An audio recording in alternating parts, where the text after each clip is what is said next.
Hello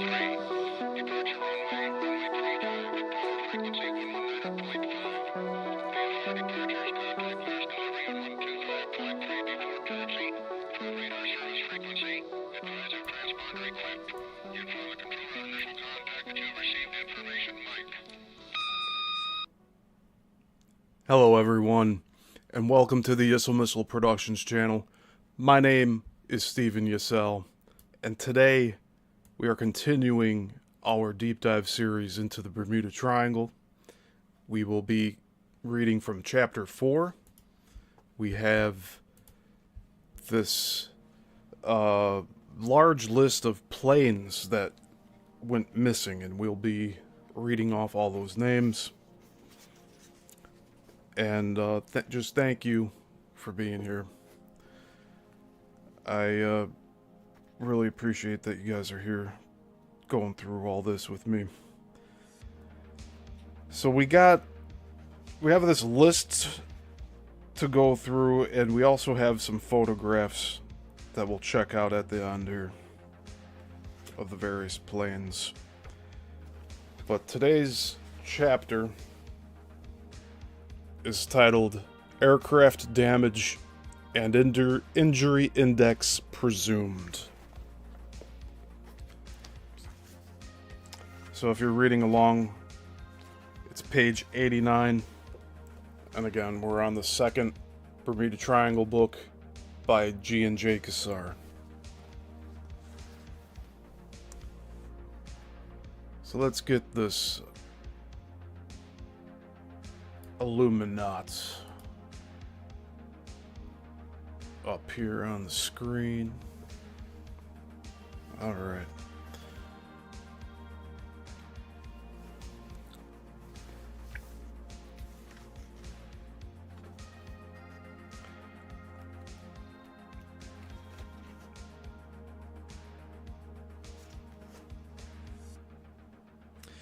So one key thing that stands out to me here is we have this phenomenon when these ships and planes go into this zone that is coined the Bermuda Triangle. A lot of known physics that we understand is completely turned upside down. And one major thing that sticks out to me here is that cloud. It's just like a fog or a cloud. It turns into it starts off from the surface of the water, and it makes like a cylindrical form, and it engulfs these vessels. And sometimes people disappear with it. But we're under the impression now that it's... and even Gian J. Quasar says this in the book, that the people aren't necessarily dead that go missing. They've simply gone to another dimension.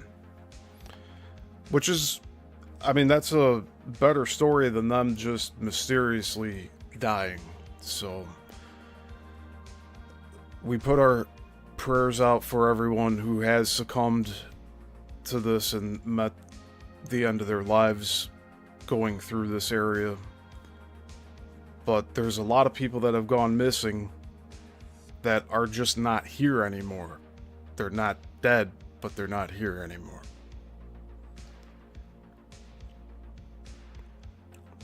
And try explaining that to just a random person on the street.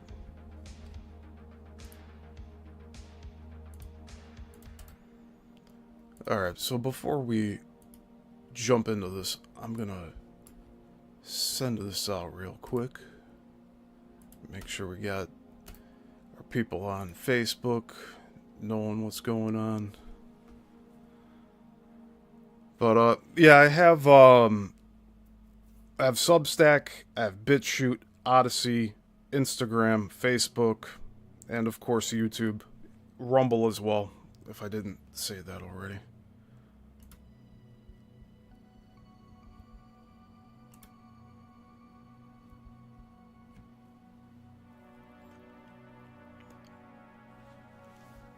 Okay.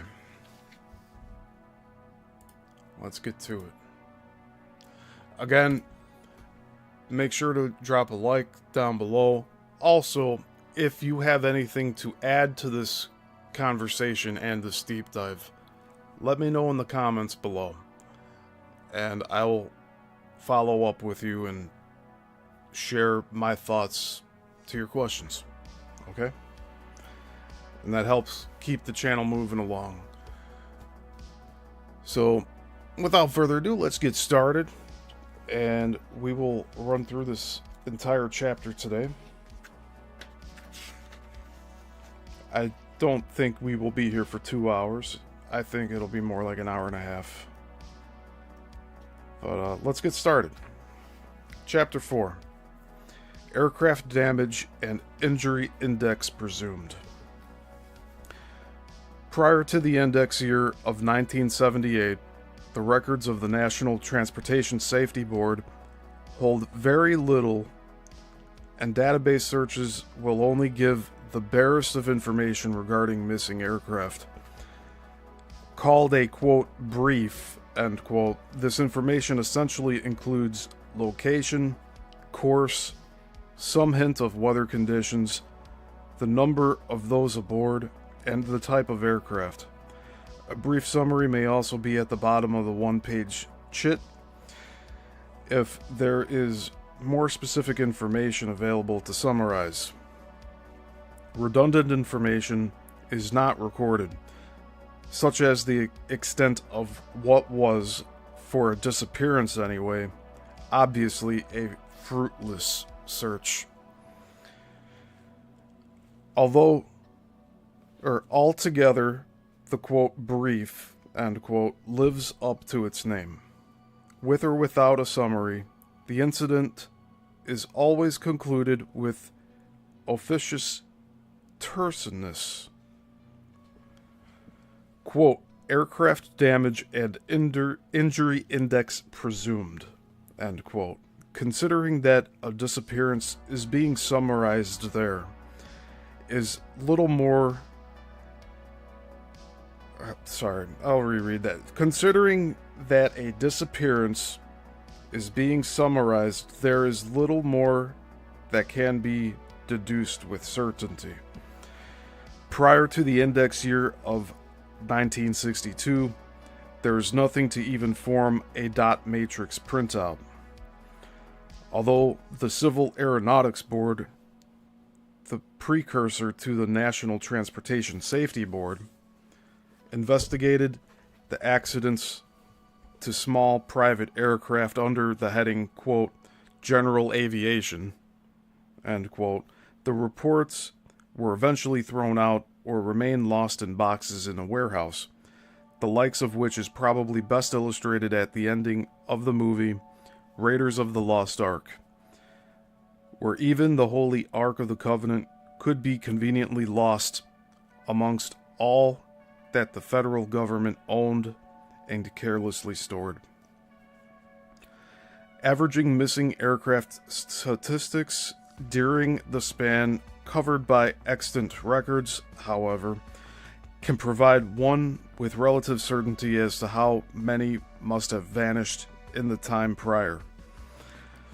Between 1962 and 1977, so 1962 through 1977, 4 aircraft, on an average, vanished each year. This does not include those where heavy weather was listed, though we must keep in mind that those that vanished in heavy weather may not necessarily have vanished because of those conditions. From 1945 to 1962, it is safe to say that the average remained fairly even. Despite the lack of readily accessible official reports, supposedly 9 aircraft vanished in 1949 alone. The unexpected number being the reason the figure was preserved in popular journals.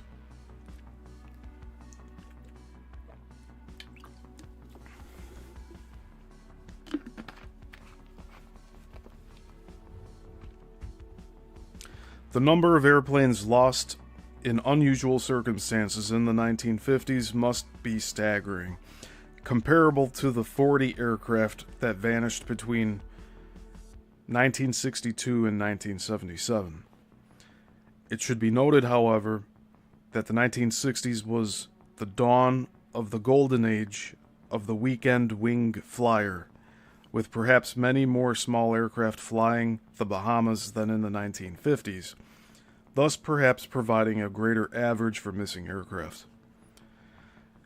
As one might imagine, those cases that are preserved for us in newspaper accounts are those wherein there is the quality of the unusual and unexplained.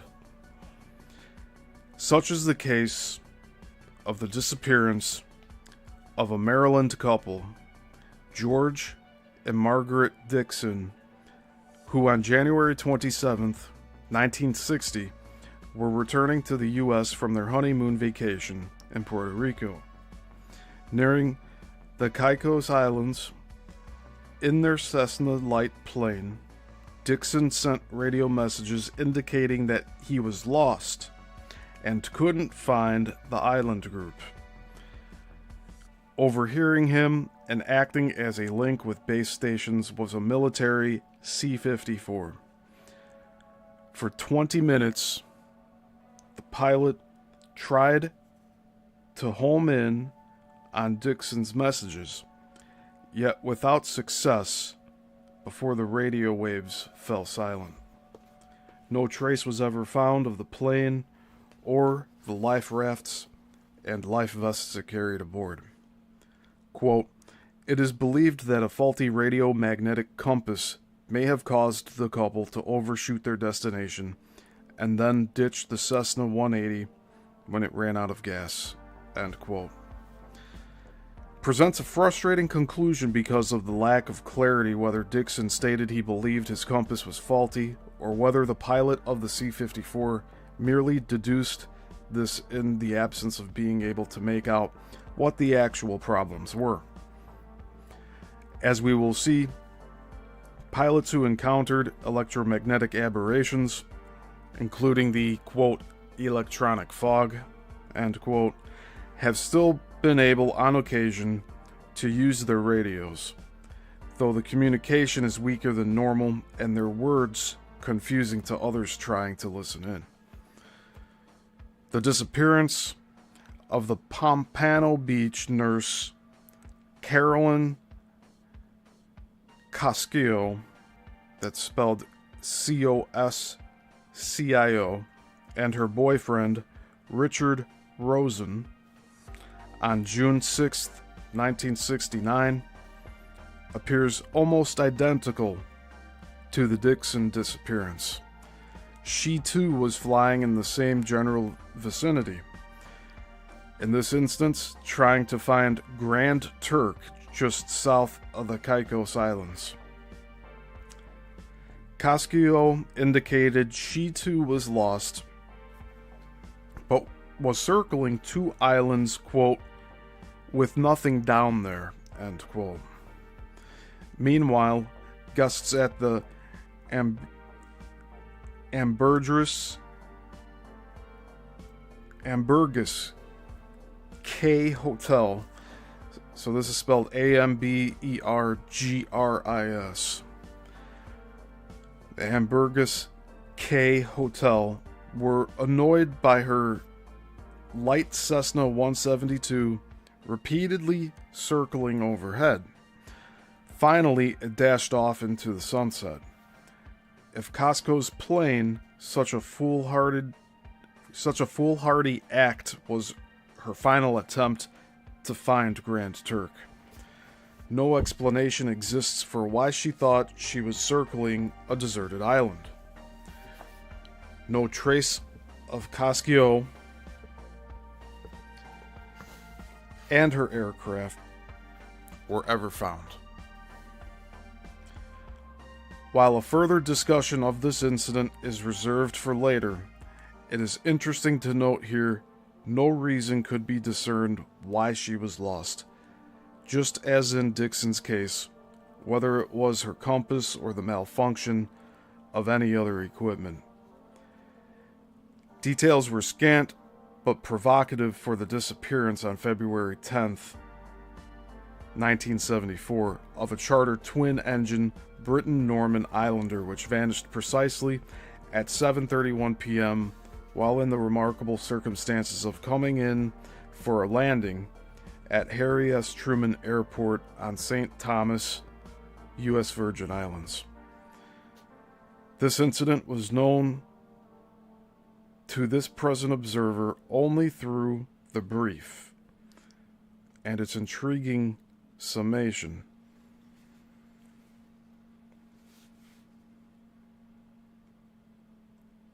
So there's a quote here, it's all capital letters. CLRD, which I think is an abbreviation for a word. I'm not sure what word it's abbreviating. CLRD 2 TO LND St. Thomas failed to arrive, presumed lost at sea. End quote. A provocative enough statement in itself. Later, however, far more sensational details emerged. Noted Baltimore attorney Harry Ezratti, that's spelled Ezratty, approached and elaborated on his experience with an odd disappearance while a young attorney for a charter airline. It quickly became obvious he was speaking of this same incident, only glibly preserved in the brief summary. At the time of the incident, he and the company's president flew out of New York for St. Thomas to help in the search and to try and understand what had happened. He retained a clear and first-hand memory of the events. And listed here is the full description of what he wrote down here, so give me a moment.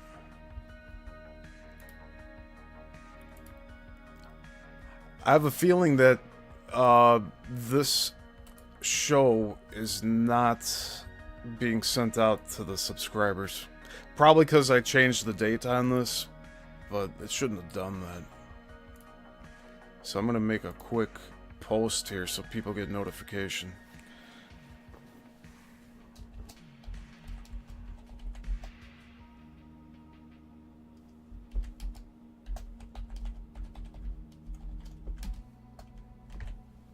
Okay.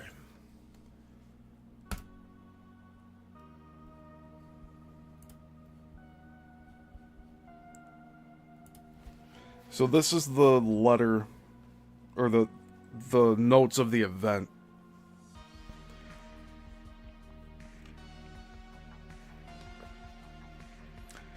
And this is from Harry Ezratti. I was a legal counsel for North K Airways, a commuter airline. In 1973, in parentheses, I believe, end parentheses, we were flying Norman Islanders, a 9-seater, in parentheses, plus pilot, end parentheses, plane. We had a charter to St. Croix, but could not carry their luggage in such a small plane. A second Norman Islander with pilot and luggage handler took the baggage. In those days, Virgin Island airports closed at sunset. Since the baggage plane left after the passengers and it was late, the decision was made to fly to St. Thomas, the shorter flight, before the airport closed down. It would go on the next day to St. Croix. The plane was on course and on radar for landing in St. Thomas. Another commuter airliner, the Prinair, was following the North K flight. Prinair acknowledged visual sighting of the plane and requested instructions for landing. Just before landing, the tower and Pranair pilot lost sight of the North K flight. No noise or water disturbance was heard. The plane had disappeared.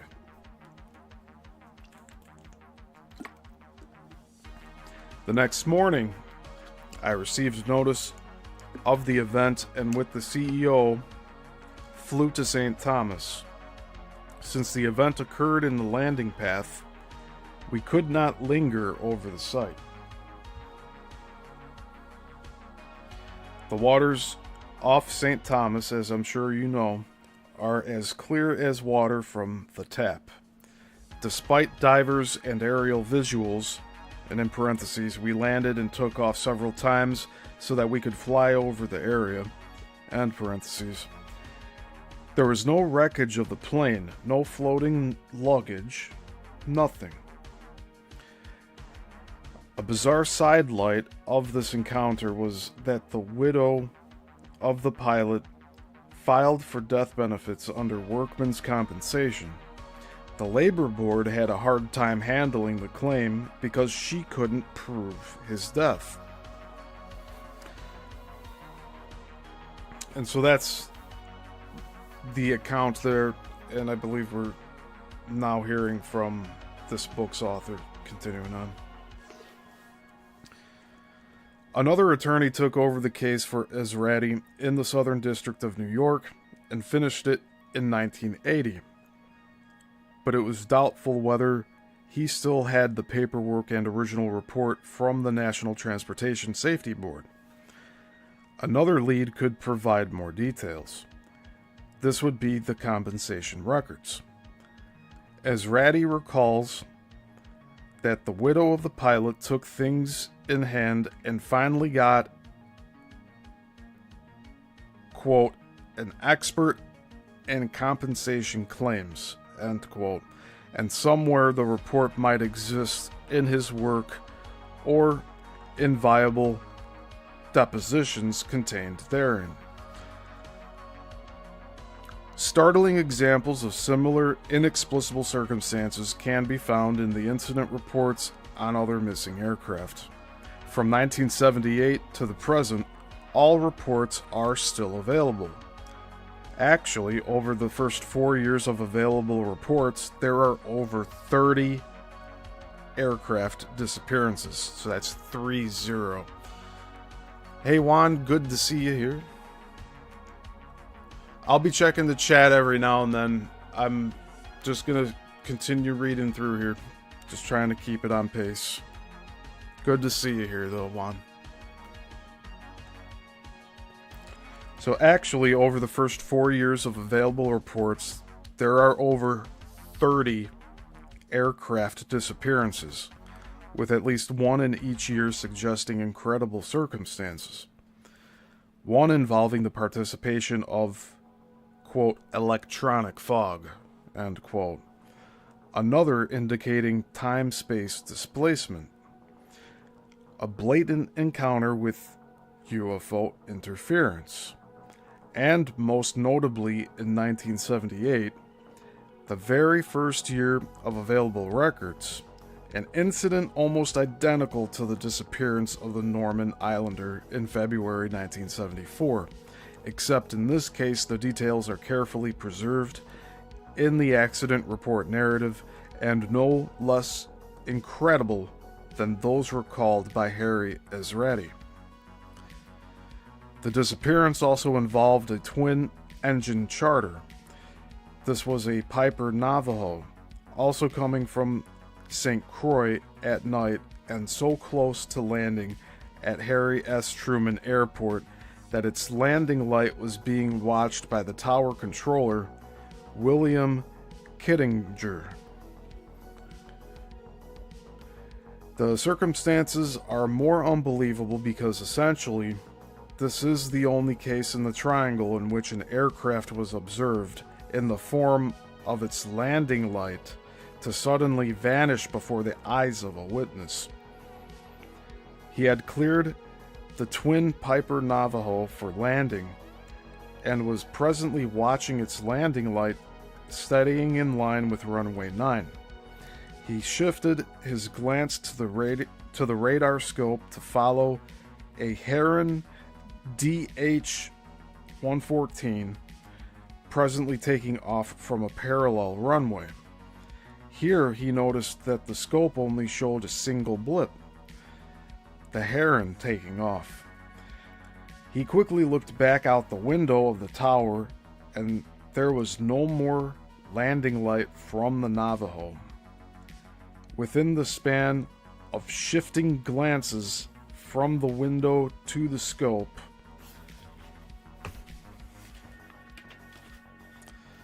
the biblical, quote, twinkle of an eye, end quote, the Piper Navajo had vanished.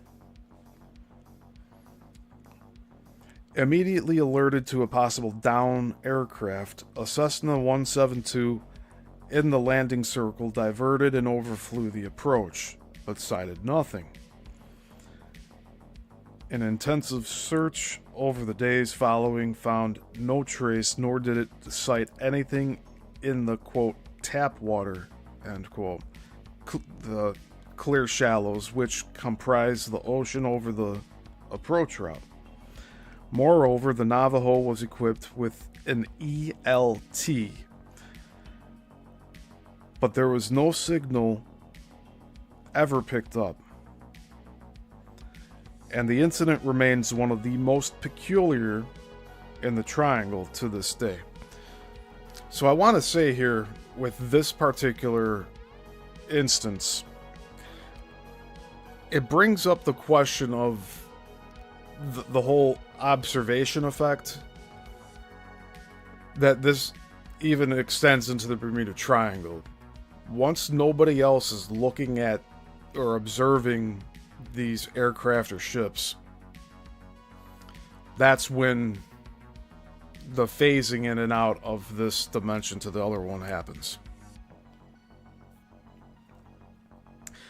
So it'd be a nice experiment to, I mean, this, you can't really do that with this because it's you can't control it.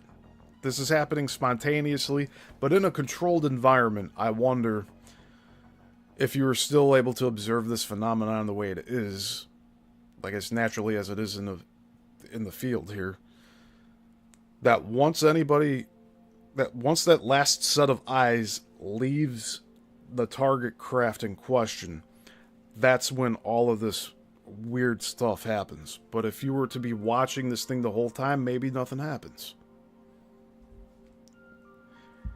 The whole slit experiment with the particles going through and nobody watching the particles, you end up seeing like two slits, but when nobody's watching the particles go through the slits, it's all randomly hitting the wall behind it.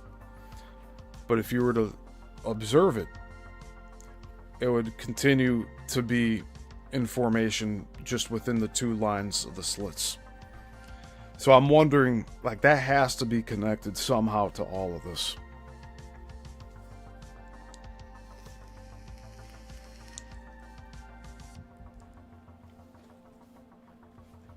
Reports from 1978 through the present have also provided enough details to determine that over 120 aircraft have carried ELTs. Nevertheless, each one vanished without a trace of a signal having been picked up by other planes, base stations, or tracked on the satellite tracking network. More aircraft disappeared in 1978 than in any other year in the history of the Bermuda Triangle. While it does not behoove the present observer to detail them all, since they can be found already published, and that was in the book Into the Bermuda Triangle, from the 2003 book Into the Bermuda Triangle. It is worthwhile to discuss some of those that have vanished on radar or within radio communication with airfields or other aircraft, since it is precisely these circumstances which give us clues to the unusual, to say the least, last moments of the flights, and the possible forces that may be at work in their disappearances, before they flew into what can only be said to be oblivion.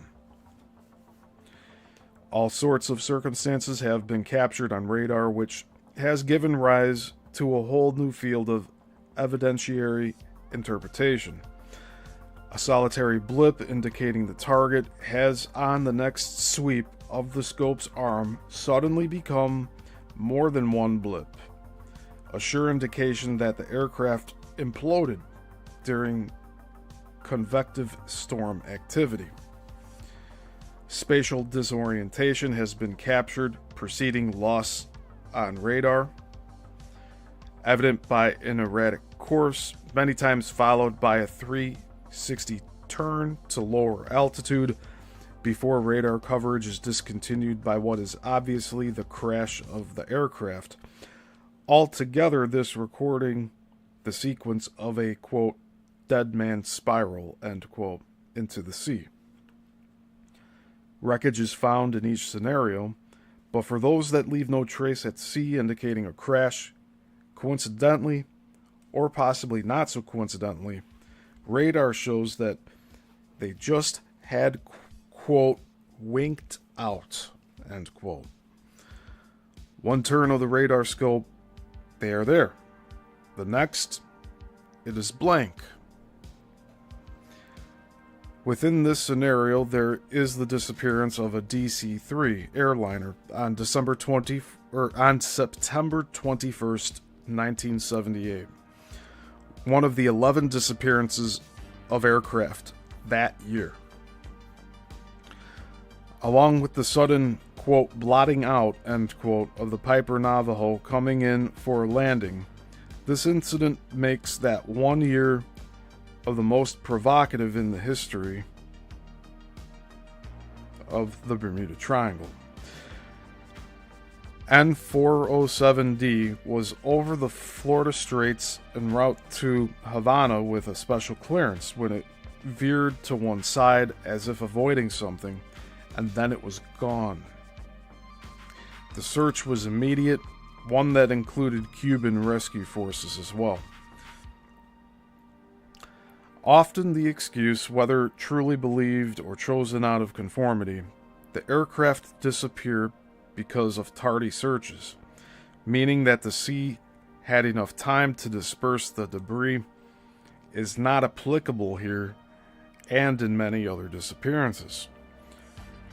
No trace was found despite an immediate search directed by the last radar return. To the observer, it seems impossible to not be struck by the irony presented in all the cases, most notable here when compared with those where weeks later, as in the case of Southern Districts or Marine Sulphur Queen, there's two different ships here, Southern Districts or Marine Sulphur Queen, debris of some sort is located over a vast ocean. But in the case of N407D and others, there is no telltale clue whatsoever. I assume there's a typo here. There is no telltale clue whatsoever despite immediate and coordinated searches pinpointed by radar. All of its seat cushions, blue in color, in parentheses, over 30 of them, end parentheses, were floatable. There was much cabin paneling, etc., and yet no trace of this aircraft could be found. If one does not reach out to consider some exceptional cause in this or other similarly missing aircraft, one is left with nothing more than trying to explain them away. In this case, explanations would also need to include trying to account for why no ELT signal was picked up. What may be the only time that such an ELT signal was picked up was on April 27th, 1978, when a Ted Smith 601 was en route to Panama City, Florida, from Pompano Beach. The aircraft had vanished, but later a brief, indeed fleeting ELT signal was heard, so short that it could not be traced. In all, 11 aircraft vanished over 1978, a number that had not been approached since 1949. Though now, one would have imagined that with better radios, navigation equipment, ELTs, plus quicker search craft, it should be considered far more phenomenal than in 1949, if not impossible under natural circumstances. If viewing these as only crashes, the search is better vectored now, should have at least picked up some shred of flotsam, or flotsam, FLOTSAM. Actual stats on missing airplanes may increase with the discovery of details on stolen aircraft for these decades. These cases are often not investigated by the NTSB, and therefore there is no reflection of the flight's loss in their records. Without any entry for the registration number, even a database search yields no clue to the mishap. Rentals or borrowed aircraft are invariably the ones classified as stolen if they should disappear. The only legal way the owner can collect his insurance. It was via this method that decades after the fact, the disappearance of Kenneth Brodacki came to light. Along with a friend, he had taken off in a large Beech Queen Air in March 1979 and headed out into the Triangle, possibly eventually to South America. On the whole, this is all that is known. He was later listed with the DOE network, that's DOE, and the aircraft appeared on the insurance lists, but never in the database of the National Transportation Safety Board. The quote, 2 years crisis of 1978 and 1979 would seem bad enough with 20 aircraft missing in those 2 years alone. But with the addition of Brodacki's flight, it brings the tally of 1979 to 10 planes, almost equal to 1978's total number, at least insofar as it is known. The same classification of, quote, stolen, end quote, kept the disappearance of Steve Harrison Sr. out of the records for close to 30 years.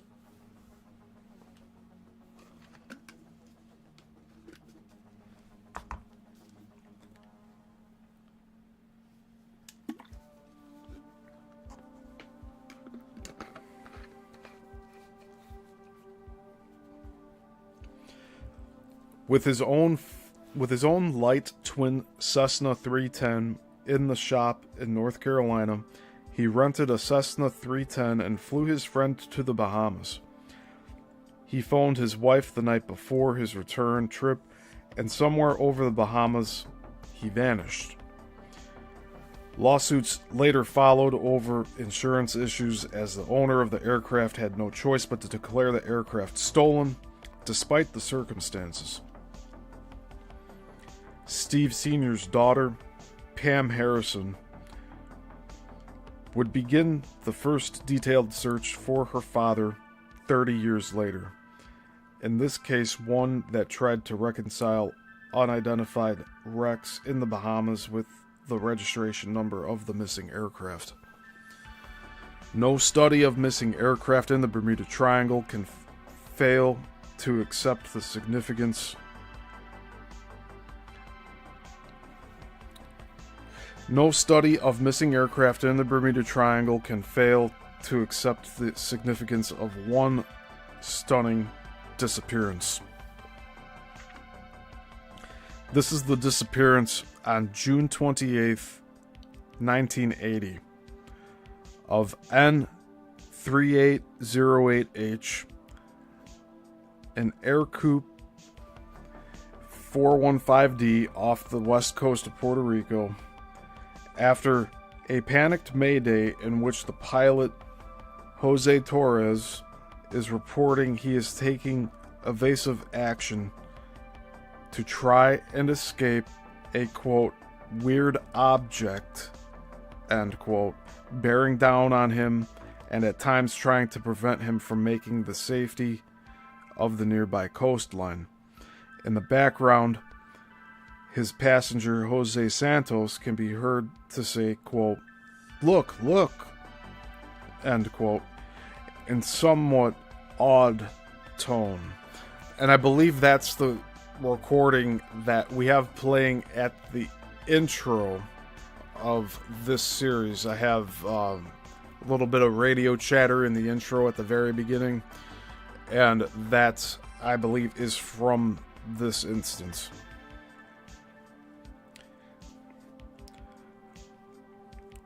Iberia Flight 976 intercepted the Mayday and acted as a link with San Juan International. At the same time, Atlantic Weapons Radar was tracking Torres' aircraft until, that is, it mysteriously vanished from the scope. Though being a military base, their comments did not add whether there was another blip on the scope indicating the, quote, weird object, end quote, that Torres was so alarmed by. However, after the air coupe vanished, a blip soon returned on the scope, presumably the air coupe. Proceeding at a different angle from where the air coupe had last vanished, the blip then vanished again.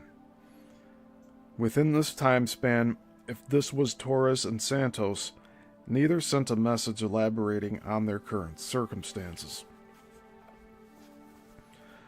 A fuller discussion of this disturbing incident is reserved for later, including parts of the transcript of the Mayday, which was recorded and preserved. However, it should be noted here that this is not the only occasion in which radar helped confirm unusual events independent of the pilot's last message, sometimes very terse, which nevertheless shed a little light on the circumstances before the plane vanished from the scope.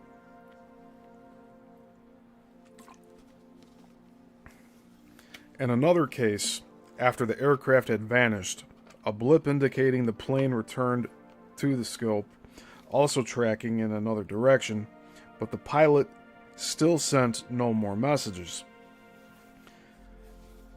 This was on February 22nd, 1978, when a Navy Ka-6 attack bomber vanished after the pilot alerted the carrier Kennedy.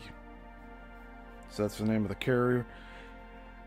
Its destination, it was its destination to, quote, stand by, end quote, which was soon followed by the co-pilot stating, quote, stand by, we have a problem, end quote, without time for either to clarify the problem. The aircraft, only 100 miles distant off North Carolina, then disappeared from the radar scope before another, quote, return, end quote, registered but headed in a different direction. On February 11th, 1980, stranger communication preceded the disappearance of N9027Q, a twin Beech Baron that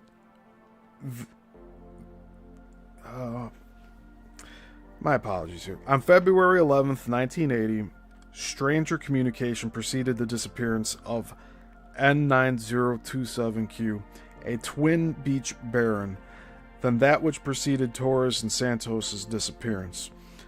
Although no, quote, weird object, end quote, was mentioned, the pilot, Peter Jensen, reported he was off Miami, lost and disoriented in clouds at only 150 feet altitude. He was out of fuel, he declared, and was going down. Search operations off Miami reported nothing but perfect weather, and no trace was ever found.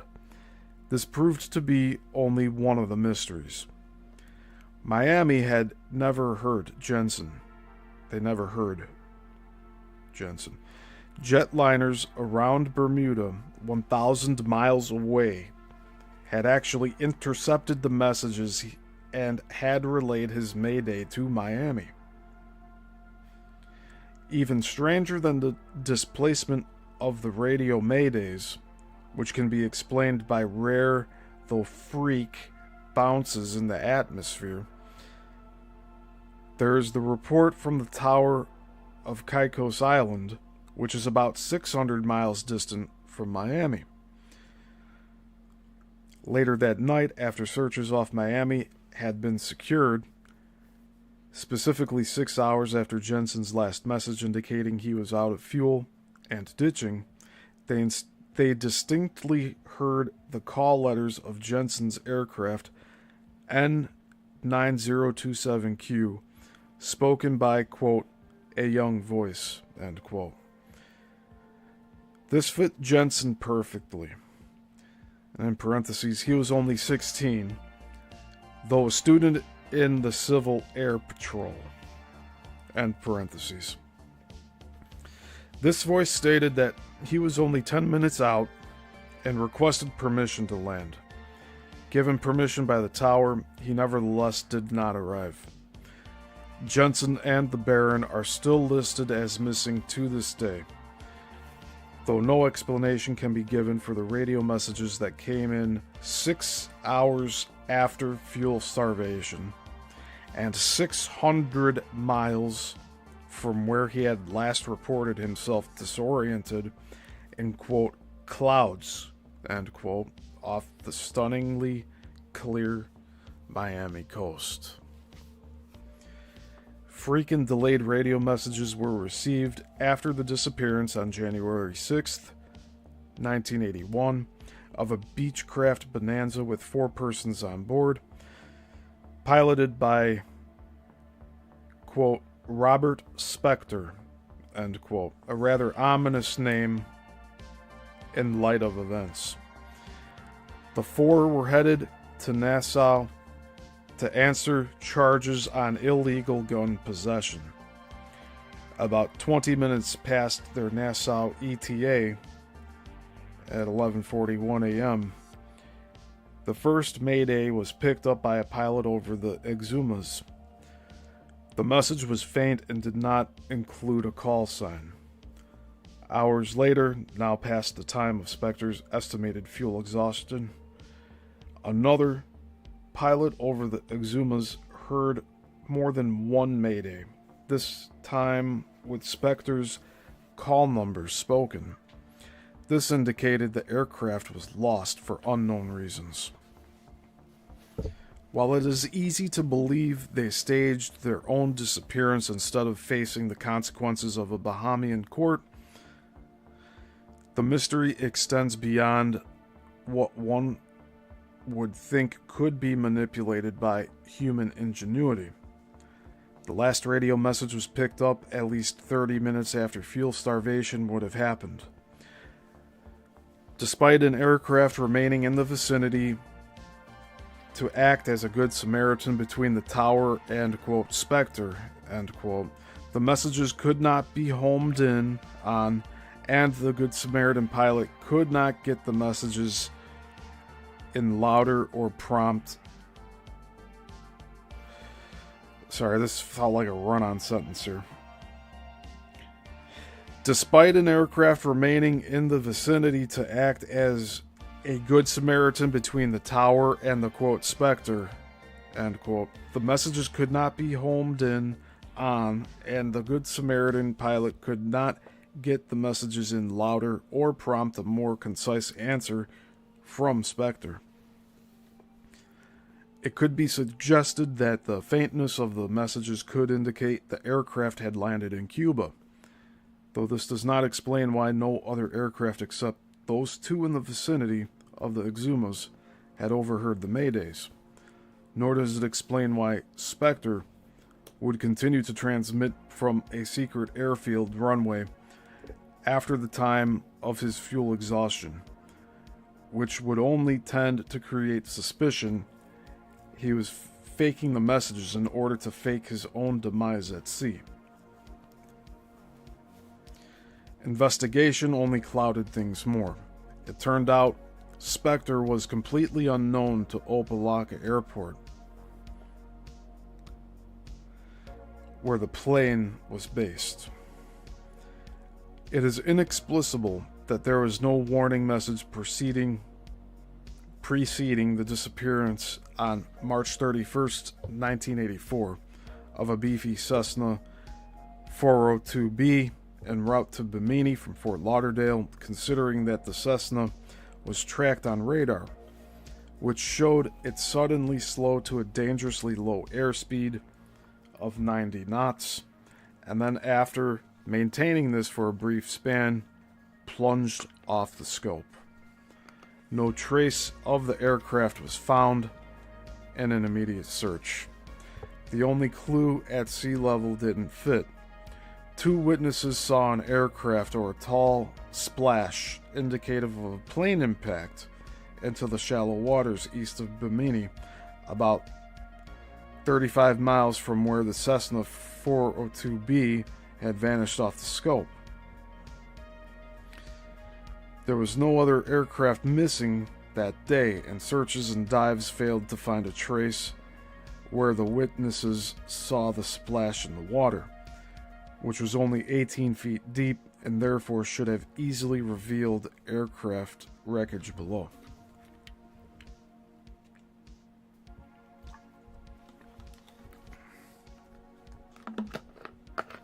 By the way, you want to know how suppressed this stream is today?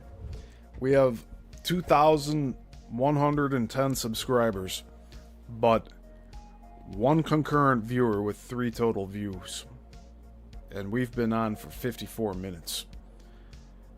I'm completely blacklisted, shadow banned. Like, I can go live as many times as I want throughout the week, and it's not going to get up above 10 views concurrent. But I have only one person watching, and I put a post out. This stream is being actively suppressed. There's no other answer to it. It's been almost a year that I've been doing this show. And every time it seems to do the same thing. I get a good handful of people in here, the regulars, and I thank all of you for being here. But where's the rest of all of you? I'm wondering what's going on. I try to do this at different days to try to possibly confuse YouTube. Other times I do need to reschedule, but there's no reason for this having no reach. It's totally blacklisted off of everything. It's crazy. I've been here for 55 minutes and nothing. Just three viewers. And I posted this on Facebook too, so I have about 1,000 friends on Facebook, and not one of y'all went and clicked on this. I don't get it. I really don't. But those of you that are here, thank you. And I know a lot of you do watch this after the fact, and you guys don't get the notifications live for some reason. Again, that's something on YouTube's end. I don't know what's happening with that. But enough of me complaining here. I just wanted to point that out, especially for people watching after the fact here, that this show doesn't get people. Yeah, now there's a second concurrent viewer after I say something, right? It's not that big of a deal to me. It just is it's unreal. It's on 2,000 subs, 3 people watching. Make it make sense. It's not the content. So we got a little map here and a few more paragraphs before we're going to read all of these. We have this list of missing aircraft. That's going to be the end portion of this. And there are quite a few here. But I'm going to list them all. And then there's a concluding page, and then we got 6 different photographs to check out, and that's the entire chapter for today. But here on page 100, we have a map, and the caption underneath reads, "Aircraft disappearances are marked in triangles and ships in ovals. Those above record the major disappearances between 1980 and today." And today is, what I believe is 2017. So between 1980 and 2017. And these are all on the list that I'm going to be reading. But the aircraft disappearances are marked in triangles, and the ships in ovals.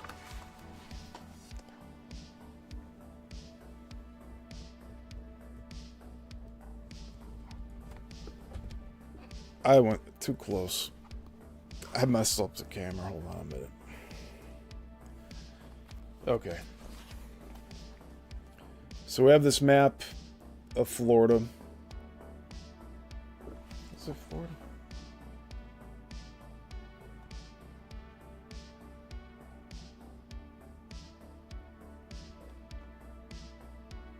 Yeah. I almost couldn't tell because of the coast, the big coastline. So here's Florida right here. Right in the middle there. I'm just trying to give a good starting point.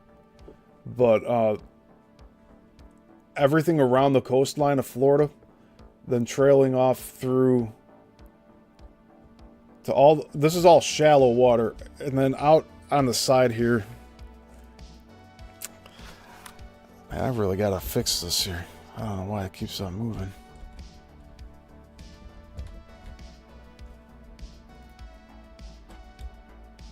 There we go. So Bermuda's up in the top corner here.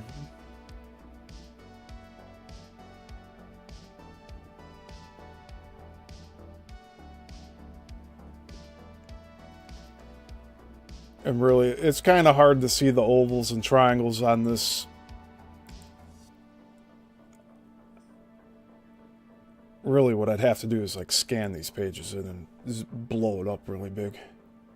But you get the idea. The whole point of this map is to show the patterns of the range of the disappearances. It's like all along the coastline. It's all in the Florida Keys. And like this cluster alone is what we're going to be reading the list of.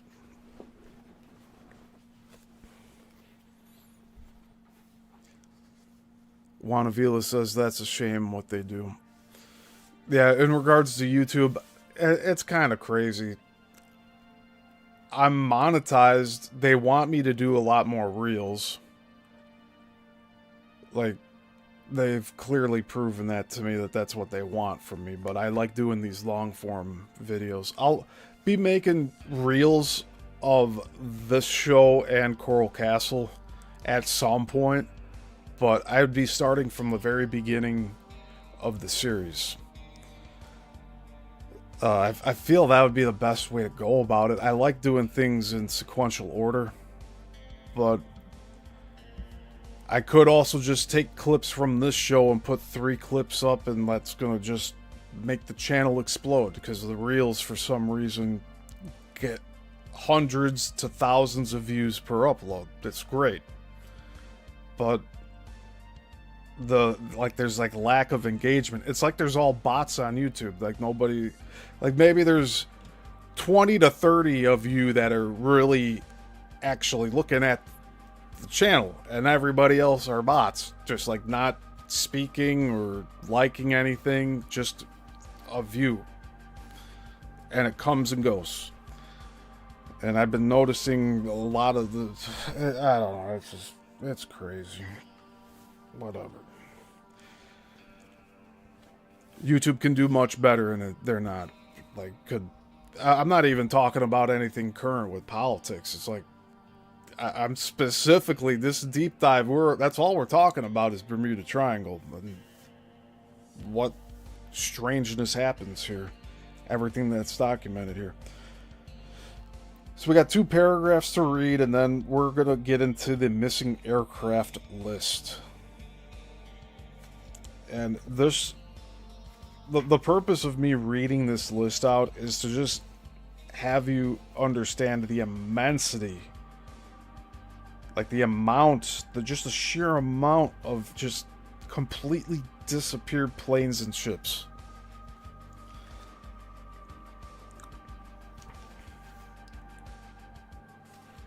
Plus the amount of people gone missing on each. Alright, and before we start reading again, I need some more water, and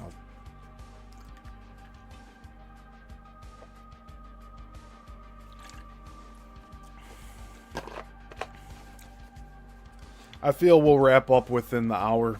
We just hit 1 hour.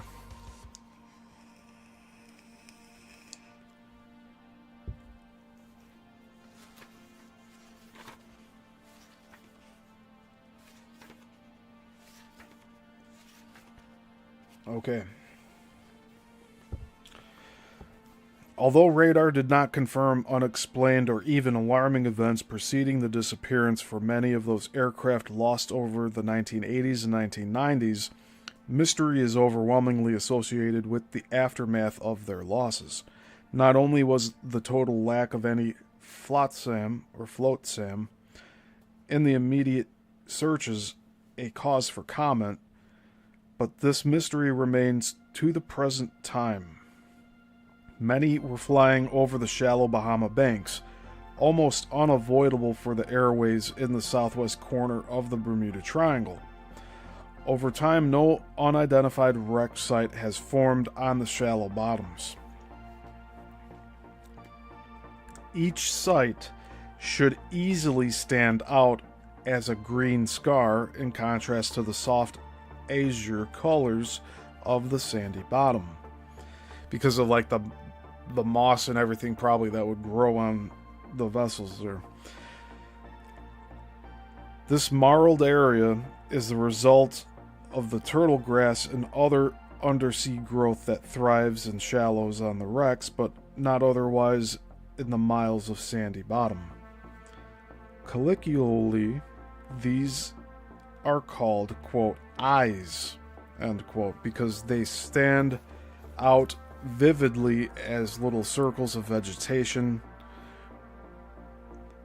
or oases. It's not oases. Yeah, oases. OASES. Vegetation or oases in the otherwise desert-like bottom sands. They are divided frequently, especially when a new one shows up, because they indicate wreckage, the object of so many curious divers in the tropic Bahamas.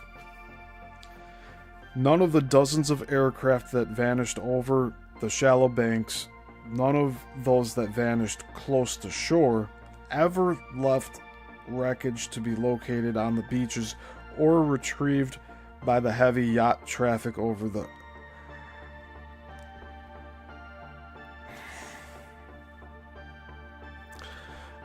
Sorry, I ran into a word I don't know how to pronounce. Just give me a second here.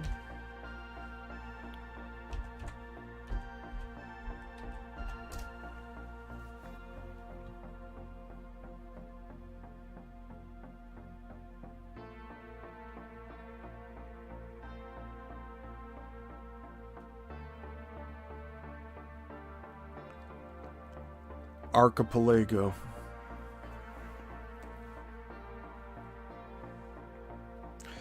None of the dozens of aircraft that vanished over the shallow banks, and none of those that vanished close to shore, ever left wreckage to be located on the beaches or retrieved by the heavy yacht traffic over the archipelago. And now with time, the mystery extends beyond time to include no indication that they crashed into the shallow bottom, and their wreckage lies below, forming little oases and turtle grass. Rather than redetailing each of these cases, for which the reader can consult into the Bermuda Triangle, The list below helps to convey the extent of the mystery that is involved here. The list below, though by no means complete, nevertheless represents the most complete listing of missing aircraft there is. And I'm going to just show the pages briefly before we read this. But this is the aircraft. All aircraft missing. And it continues on for pages and pages here. So it just keeps going. But it does end. There's about a little over 100 of each. Over 100 planes and over 100 ships that we're going to read out. And then we got the 6 photographs at the end, and that's going to be about it for today.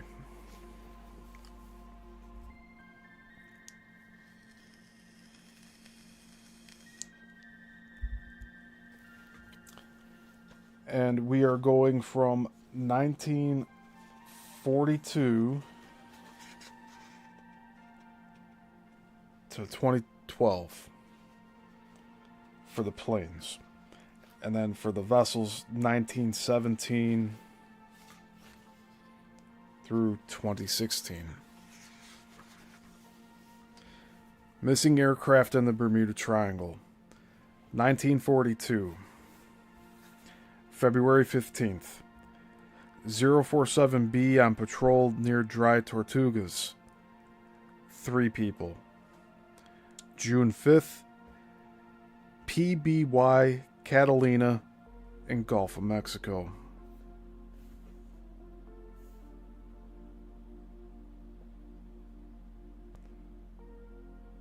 There's no number after that. March 7th, 1943. Douglas Dauntless off Norfolk. 3 missing people.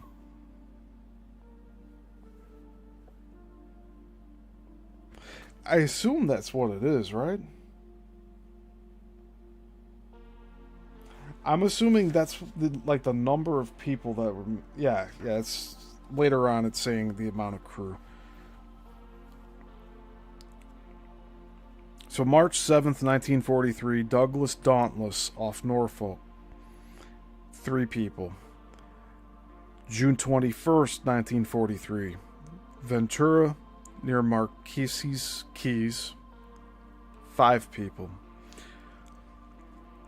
July 10th, 1943, Ventura, from Guantanamo, Cuba, 5 people. August 7th, 1943, Ventura on patrol, blamed on sub, 5 people. September 7th, 1943, Ventura on search mission, 5 people. October 2nd, 1943. PBY Catalina, Gulf of Mexico. No people. November 13th, 1943. Ventura, convoy duty off Trinidad. 6 people. February 21st, 1944. PBY Catalina off St. Augustine, Florida. No people. April 24th, 1944. B-24 Liberator. Bahamas to Keys. 8 people. July 27th, 1944. PBY Catalina off Norfolk. 9 Free French. September 11th, 1944. Dauntless off Miami. No people. February 7th, 1945. B-24 Liberator near Bermuda. No people. March 6th, 1945. Dauntless east of Fort Lauderdale, Florida. No people. July 10th, 1945, PBM Mariner over Bahamas on night patrol. Okay, so whenever there's not a number, I'm just not going to say no, people. I'm just going to move on. July 18th, 1945, Navy privateer on patrol over Bahamas.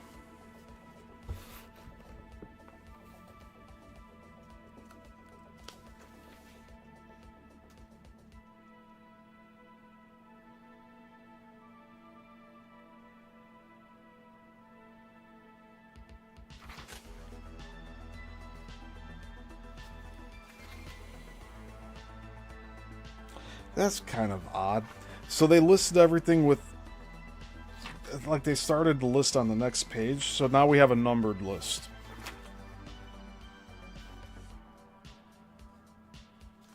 Why didn't that start before? I don't know what that even means. Why it's like listed like that. I'll just show you here real quick. So I just read all that out. But the next page, it starts with numbered 1, starting in 1945.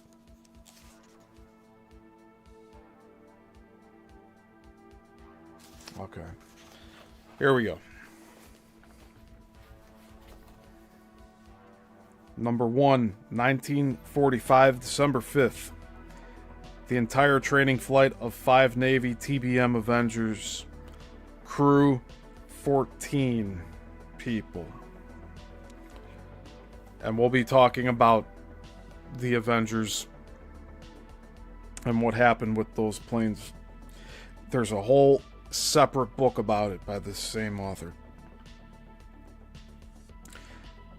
Number 2, December 5th, 1945. PBM Martin Mariner off Banana River, Florida. At 28 degrees 59 minutes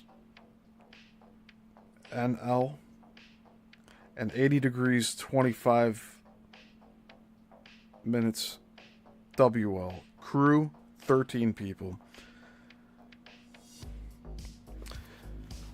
I'm just trying to understand what I read to you earlier. Perhaps that's...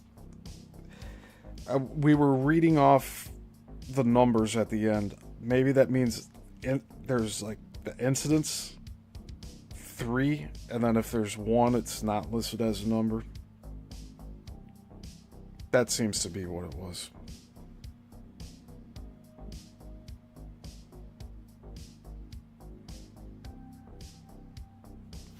Okay, I'm just going to move on. I'm going to continue reading here. July 3rd, so number 3, July 3rd, 1947, a C-54 Douglas en route from Bermuda to Miami in cargo service. Crew, 7 people. Number 4, January 30th, 1948, BSAAC Tudor 4 airliner Star Tiger GAHNP near Bermuda, 29 aboard. Number 5, December 28th, 1948, NC 16002 Douglas DC-3 south of Miami on approach to the airport. Persons aboard, 31. Number 6, January 17th, 1949, Tudor 4 Star Ariel GAGRE, the sister of Star Tiger. Bermuda for Kingston, Jamaica, 19 aboard. Number 7, September 11th, 1950, F9F2 Panther, Atlantic Ocean. That's all it says. Number 8, November 27th, 1950, Grumman Hellcat off Key West, Florida. Number 9, December 21st, 1952, Curtis C-46 in cargo, 3 crew. Number 10, December 5th, 1953, Lockheed Texan, Atlantic Ocean. Number 11, October 30th, 1954, Super Constellation, Maryland for Les Azores. Crew and passengers, 42. Number 12, November 9th, 1956, Martin Marlin, amphibious patrol plane about 350 miles north of Bermuda. Crew, 10. Number 13, January 27th, 1960, Cessna 180 near Caicos Island. 2 aboard. Number 14, March 18th, 1960, F-104C Starfighter, missing from squadron off Bermuda. Number 15, October 15th, 1961, an 8-engine SAC B-52 Pogo 22, north of Bermuda. Crew, 8. Number 16, January 8th, 1962, Air Force KB-50 aerial tanker, North Carolina to Les Azores. Crew, 8. Number 17, May 27th, 1962, a C-133 cargo master between Dover and Les Azores. Crew, 10. Number 18, August 28, 1963, a KC-135 stratotanker jets disintegrate over the... it says 2 KC-135 stratotanker jets disintegrate over the Sargasso Sea. Crew, 10. Number 19, September 22nd, 1963, another C-133 cargo master, Dover for the Azores. Crew, 10. Number 20, February 8th, 1964, Piper Apache N2157P between Grand Bahama and West Palm Beach, Florida. 4 people aboard. I'm going to take a pause here. Probably like every 20, I will take a pause.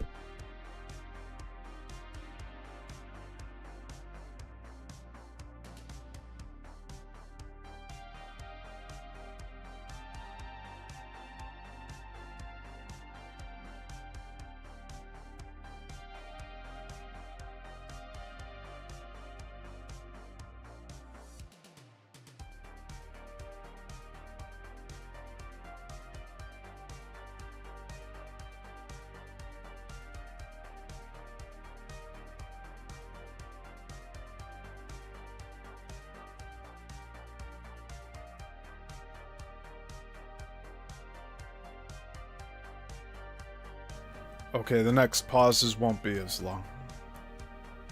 Okay. Number 21, December 5th, 1964. Cessna 140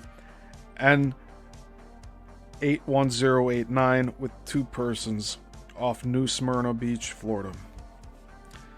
Number 22, June 5th, 1965. A C-119 Miami to Grand Turk. Crew, 10. Number 23, September 15th, 1965, Beechcraft C-18S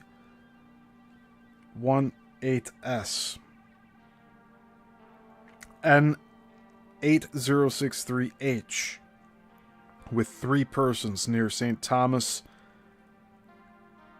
6 or VI or Virgin Islands, sorry.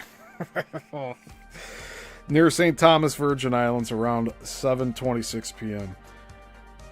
Number 24, October 31st, 1965. Cessna 182 N4010D, somewhere between Marathon Key and Key West, Florida. 2 people. Number 25, December 6th, 1965. Air Coupe N99660 between Fort Lauderdale and Grand Bahama. 2 people. Number 26, December 29th, 1965, Piper Cherokee N6077P, South Caicos for San Juan, 3 people. Number 27, April 5th, 1966, converted cargo B-25 N92877, Fort Lauderdale to Aruba. Number 28, September 20th, 1966, Tampa to Baton Rouge, N7090P, Piper Comanche, 2 people. Number 29, January 11th, 1967, Chase YC-122 N-122E, between Fort Lauderdale and Bimini, in the Bahamas, 4 people. January 14th, 1960, number 30, January 14th, 1967, Bonanza N7210B near Key Largo, 4 people. Number 31, January 17th, 1967, Piper Cherokee N4129P en route St. Thomas from San Juan. Number 32, July 2nd, 1967, near Meguez, Puerto Rico, Cherokee N5100W, 4 people. Number 33, August 6th, 1967, between Miami and Bimini, Piper Cherokee N8165W, 3 people. Number 34, October 3rd, 1967, Cherokee N3775K, Great Inagua for San Juan. Number 35, November 8th, 1967, Cessna 182, N7121E, Georgetown, Great Exuma, and Nassau, 4 people. Number 36, November 22nd, 1967, Cherokee N9443J near Cat Island, Bahamas, 4 people. Number 37, May 29th, 1968, Cessna 172 N1483F near Grand Turk. Number 38, July 8th, 1968, between Grand Bahama and West Palm Beach, Cessna 180 N944MH, 2 people. Number 39, January 5th, 1969, Piper Comanche N8653P, between Pompano Beach, Florida and North Carolina, 2 people. Number 40, February 15th, 1969, Beechcraft 95 C55 N9490S en route Miami from Georgia. And I'm going to take another pause here.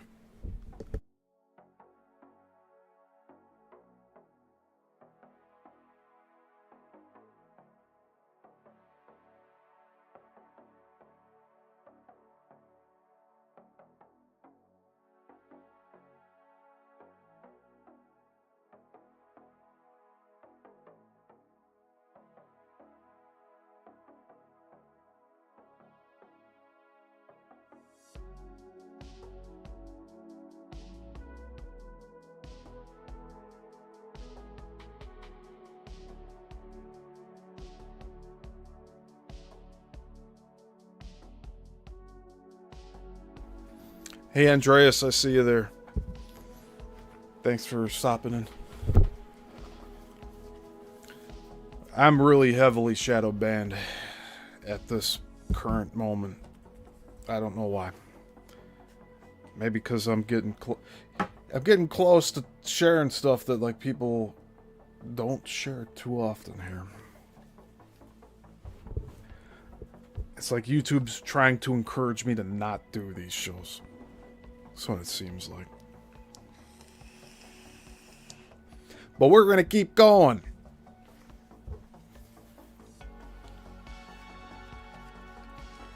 I'm going to make sure all this information gets out there on the internet so all of you can listen to this whenever you choose to. If it's easier for you to absorb this information by just listening to me read this stuff out, so be it.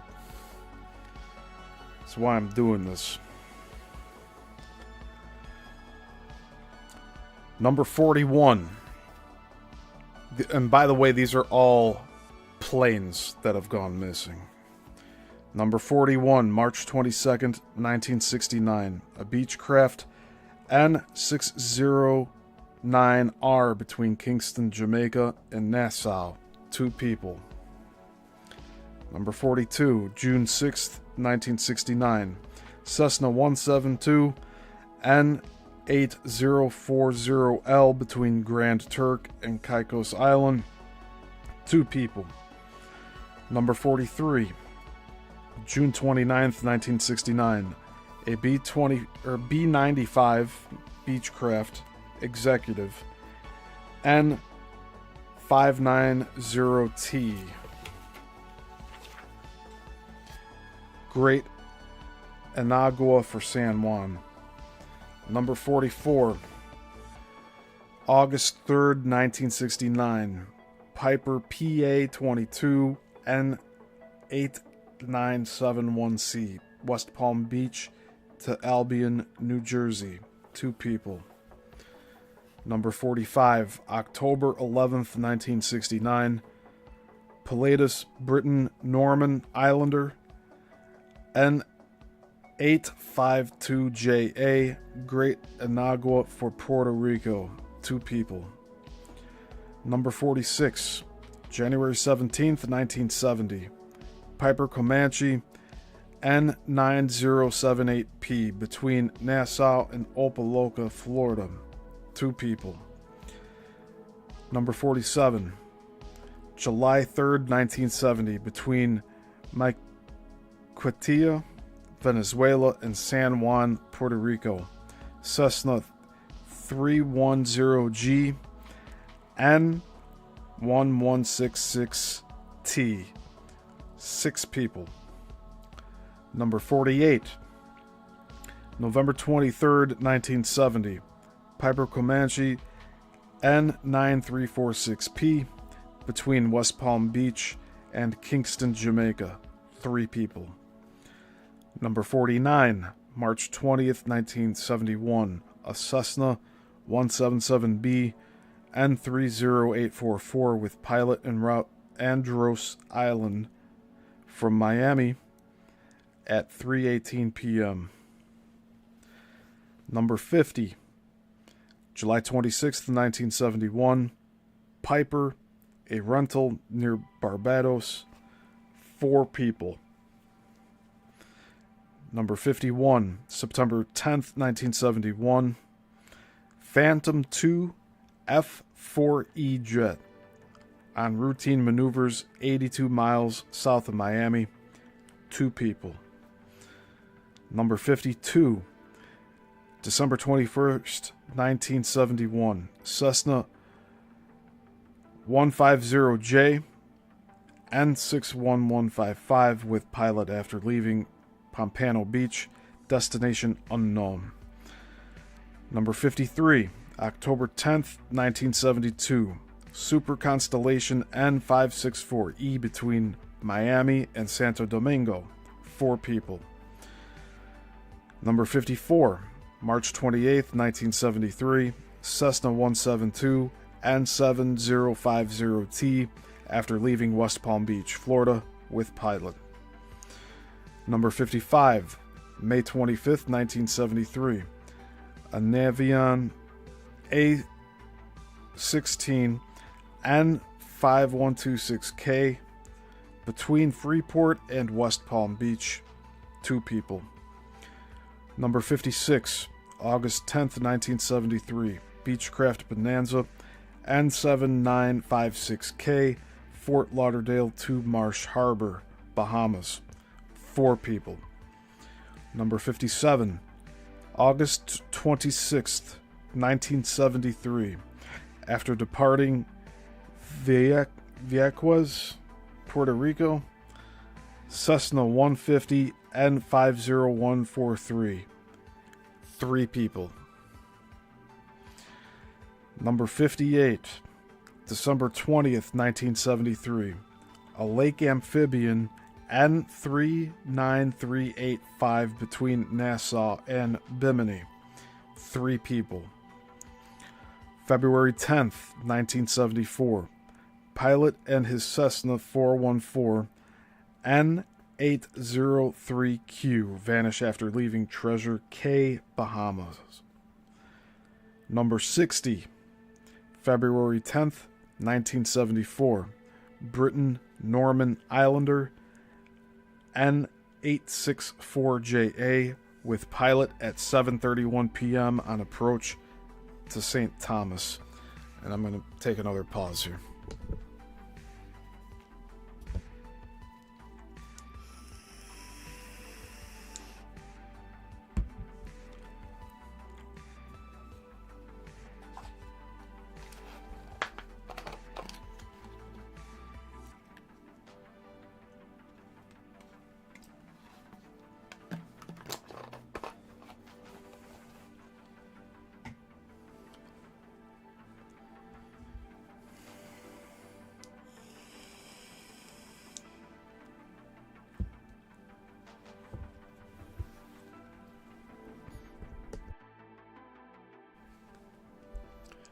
I didn't have that muted. Sorry about that. Alright. Number 61. And again, this is a continuing list of missing planes. Number 61, July 13th, 1974. Piper PA-32 N83 CA between West Palm Beach and Walker Cay, Bahamas. Number 62, August 11th, 1974. Beach K35 Bonanza N632Q, Pompano Beach, Florida, for Philadelphia. 2 people. Number 63, February 25th, 1975. Piper PA-30 N414DG, Greensboro, North Carolina, to Freeport, Great Bahama Islands. Pilot only.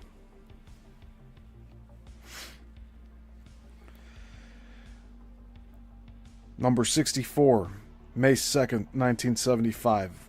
Cessna Skymaster N86011, Fort Lauderdale area.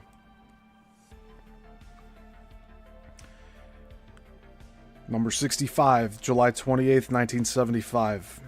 Cessna 172 N8936V, vicinity Fort Lauderdale, 1. Number 66, December 9th, 1975. Cessna 172 N5182R, St. Croix to St. Kitts, 1 person.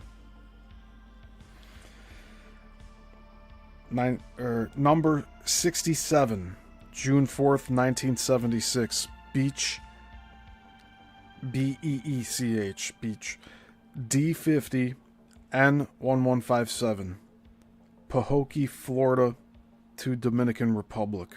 2 people.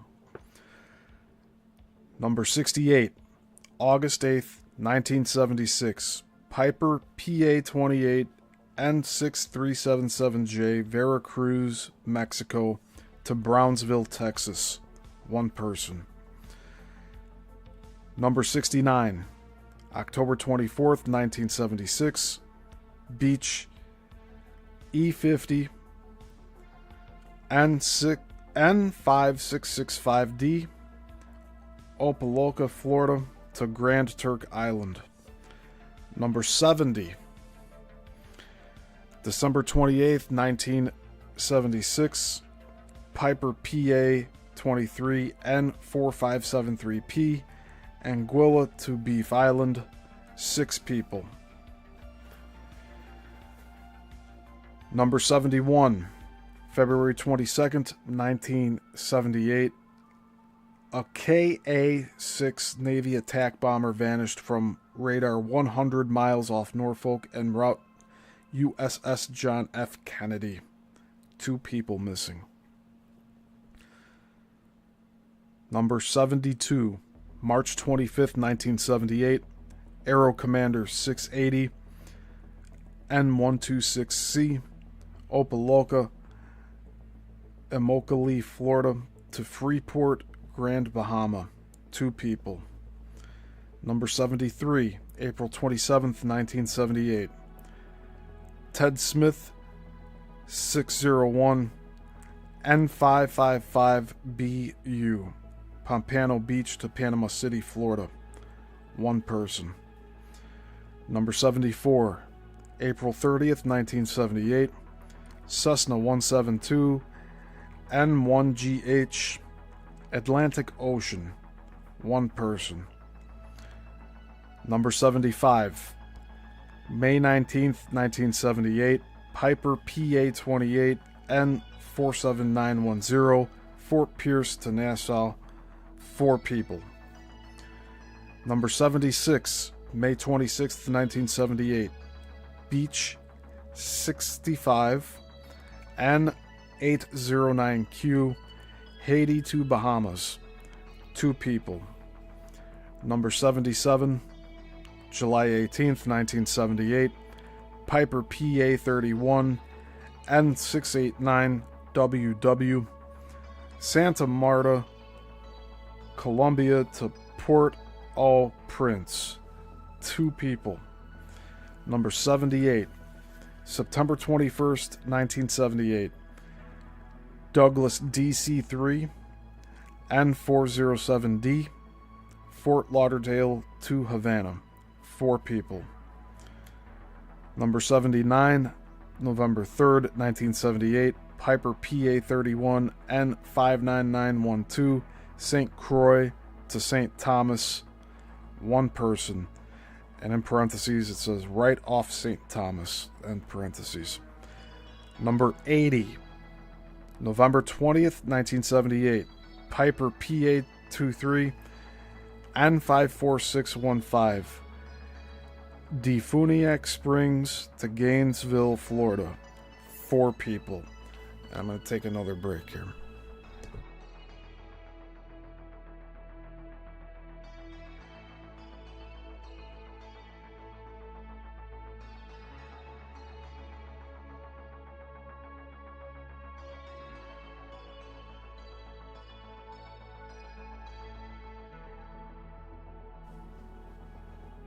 Okay. Number 81. January 11th, 1979. Beach N925RZ, Miami to St. Thomas. 2 people missing. Number 82. March of 1979. Beechcraft Queen Air N7959R. 2 people.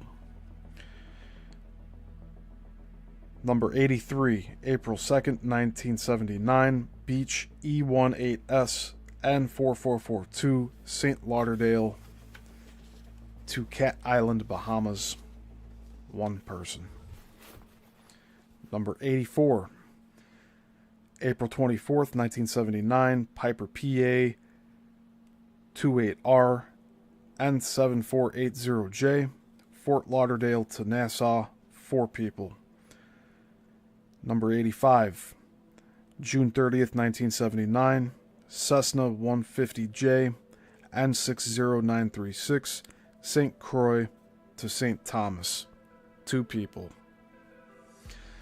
Number 86, September 9th, 1979. Cessna 182 N2183R, New Orleans to Pensacola, Florida.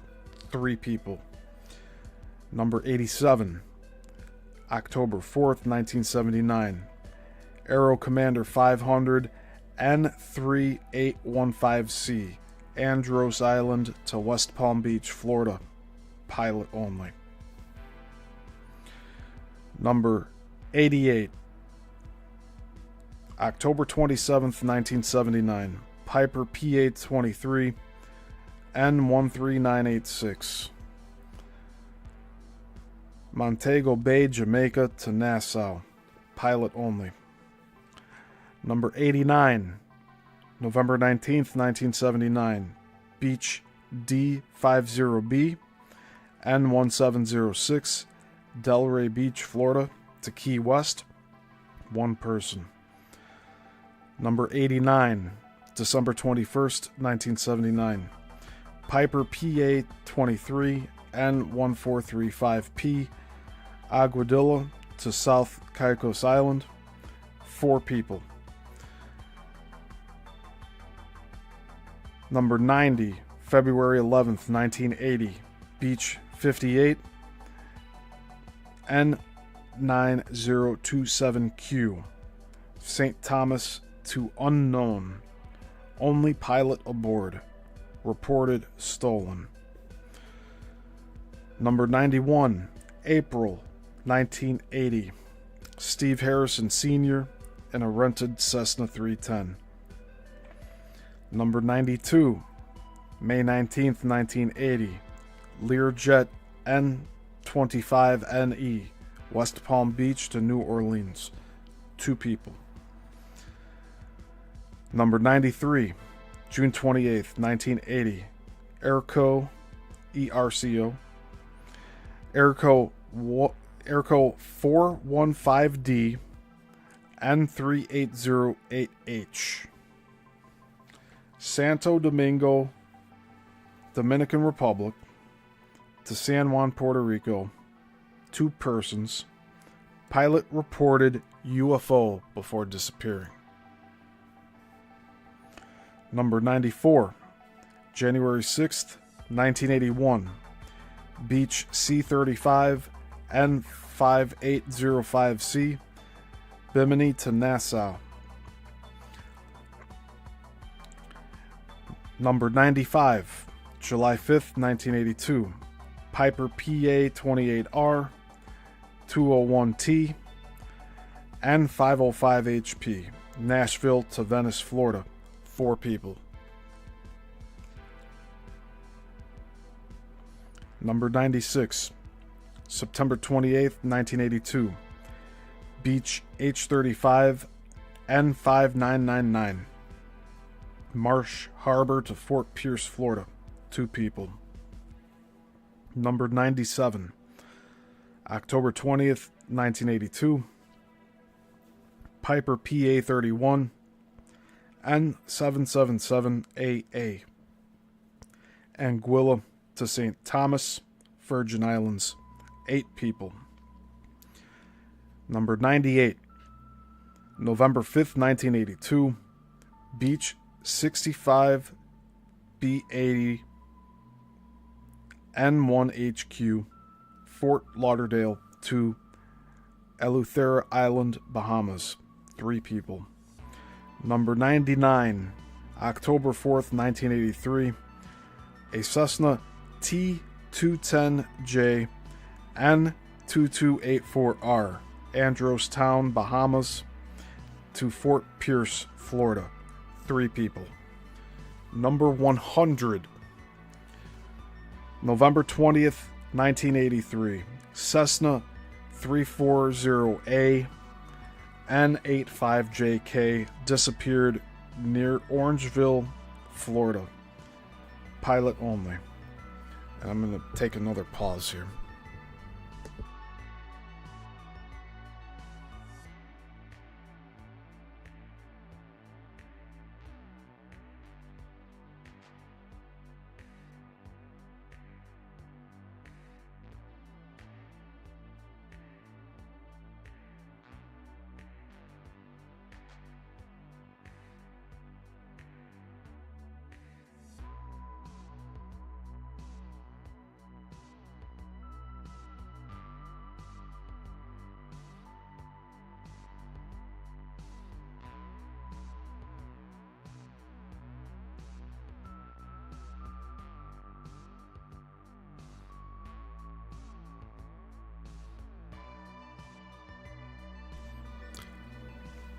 Okay.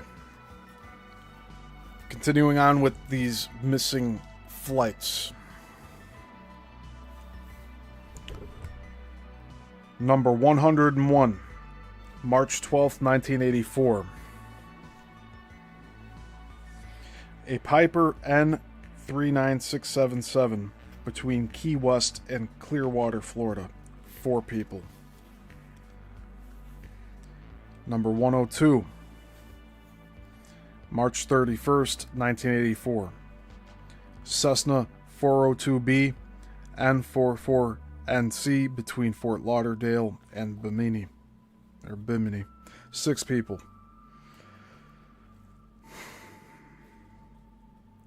Number 103, December 23rd, 1984. Aeronca. This is spelled Aeronca.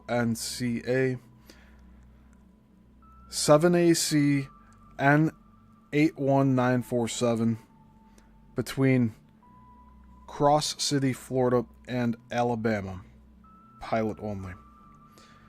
Number 104, January 14th, 1985. A Cessna 337 N505 CX in Atlanta, northeast of Jacksonville. 4 people. Number 105, May 8th, 1985. Cessna 210K N9465M Miami to Port-au-Prince, Haiti. Pilot only. Number 106, July 12th, 1985. Piper N8341L Nassau to Miami. Number 107, August 3rd, 1985. A Cessna 172 somewhere near Fort Myers, Florida. Pilot only. Number 108, September 8th, 1985. A Piper N5488 West N5488W northeast of Key West at 10:08 p.m. en route to Fort Lauderdale. Number 109, October 31st, 1985. Piper N24MS at 8:29 a.m. between Sarasota, Florida and Columbus, Georgia. Pilot only.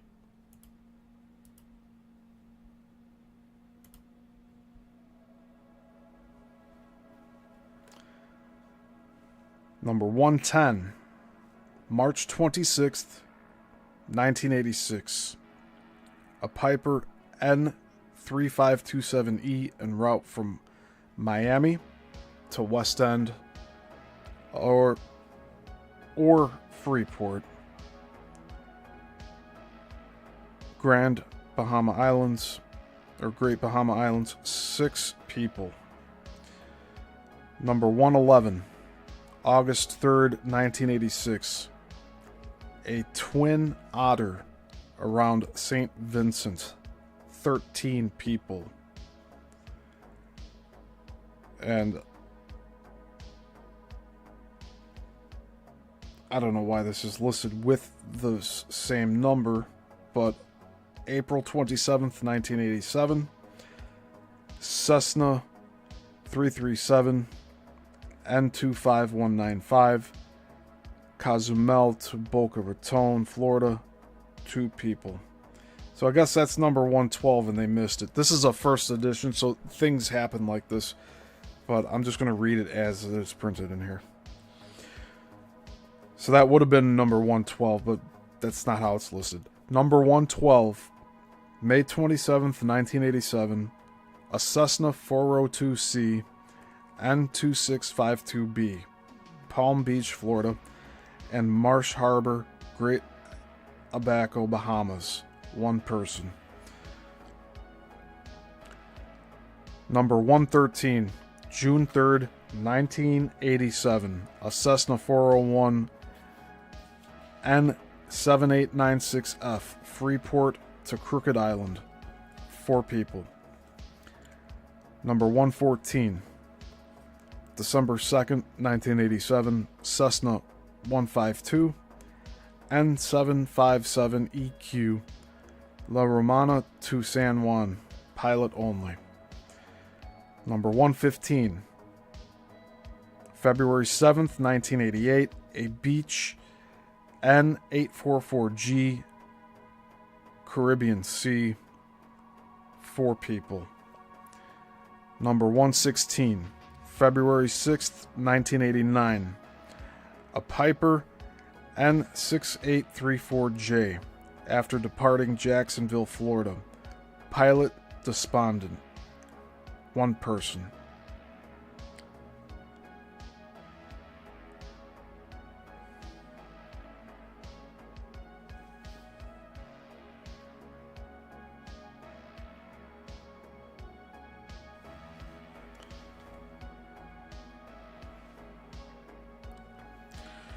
Number 117, January 24th, 1990, Cessna 152 N4802B on instructional flight near West Palm Beach, Florida.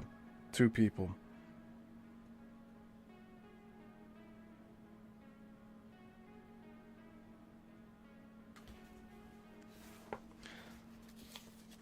I'm wondering if they're saying that they're the number of instances here. You see, when these guys compile all of this information, it, like the readout of it is a little different from how it's listed here. Like, reading it out loud is actually fine. It's putting it into perspective, but the list was probably made without reading it out loud. I don't know if that makes any sense. All right, number 118, June 5th, 1990, Piper N7202F, St. Martin to St. Croix. Number 119, August 10th, 1990, Piper N6946D, Sebastian, Florida, to Freeport, Great Bahama Islands. 4 people. Body found off Virginia. Number 120, April 24th, 1991, Piper Comanche N8938P off Florida. 1. And I'm going to take another pause here. We're almost done with all the planes.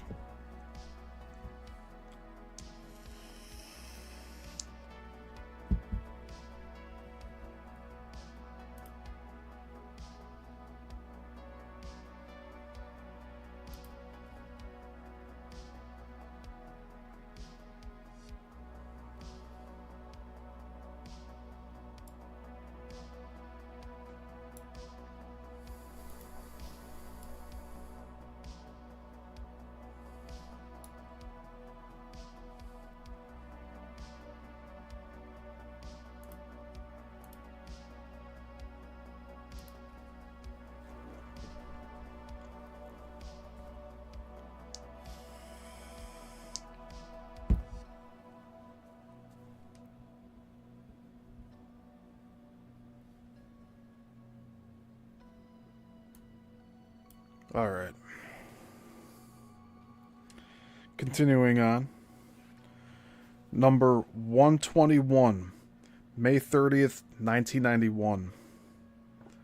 Near Longboat Key, Piper N6376P, signaled directional gyro not working. Spun into ocean. 2 people. Number 122, October 31st, 1991. Grumman Cougar N24WJ jet. Over Gulf of Mexico, vanished on ascent while on radar. 2 people. Number 123, September 30th, 1993. Within Miami sector. Cessna 152 N93261 with only pilot on board. Number 124, August 28th, 1994. Piper PA 32 N69118 Treasure Cay, Bahamas to Fort Pierce, 2 persons. Number 125, September 19th, 1994, Piper PA 23 N6844Y, Caribbean, 5 people. Number 126, December 25th, 1994, Piper PA 28 N5916V, unknown, over Florida, pilot only. Number 127, May 2nd, 1996, Aero Commander N50GF or GV, Atlantic/Caribbean, vanished with 3 in charter service. Number 128, August 29th, 1998, Piper PA 28 N25626, Caribbean, 4 people. Number 129, May 12th, 1999, Aero Commander N6138X near Nassau, only pilot aboard. Number 130, October 27th, 2001, Cessna 172 after leaving Winter Haven, Florida, only pilot aboard. Number 131, September 6th, 2002, Piper Pawnee N59684 southeast of Nassau, Bahamas, 1 person. Number 132, November 13th, 2003, a Piper PA 32 300 N8224C went missing after leaving Staniel K. Exumas, 1 person.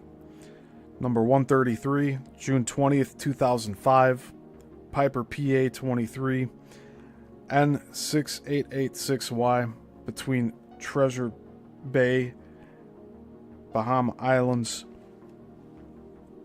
or maybe it's Bimini, I don't know. It's capital B, capital I. I'm not sure what that abbreviation is off the top of my head. To Fort Pierce, Florida, 3 people.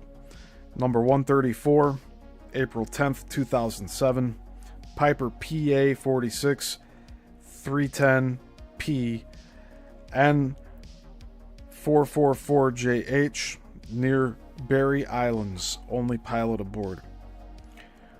Number 135, December 15th, 2008, a Britain Norman Islander N650LP, Caicos Islands, 11 people. 136, December 15th, 2009, Cirrus SR22 N723LI, and just the capital letters GOM. I'm unsure what that's abbreviating. 1 person. And finally, for the missing planes, number 137, March 1st, 2012, 23 miles southeast Boca Raton, Florida, Cessna 182, suicide suspected, 1 person. And that's all the planes, and we have the vessels now, or the ships.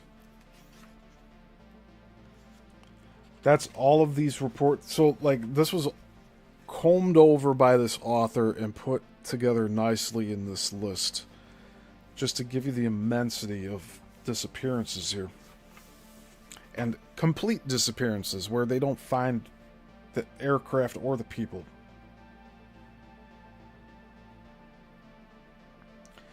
We have 110 vessels. So I'm going to read 20 at a time and take breaks. But I'm going to take a short pause here real quick, and we will get right into reading.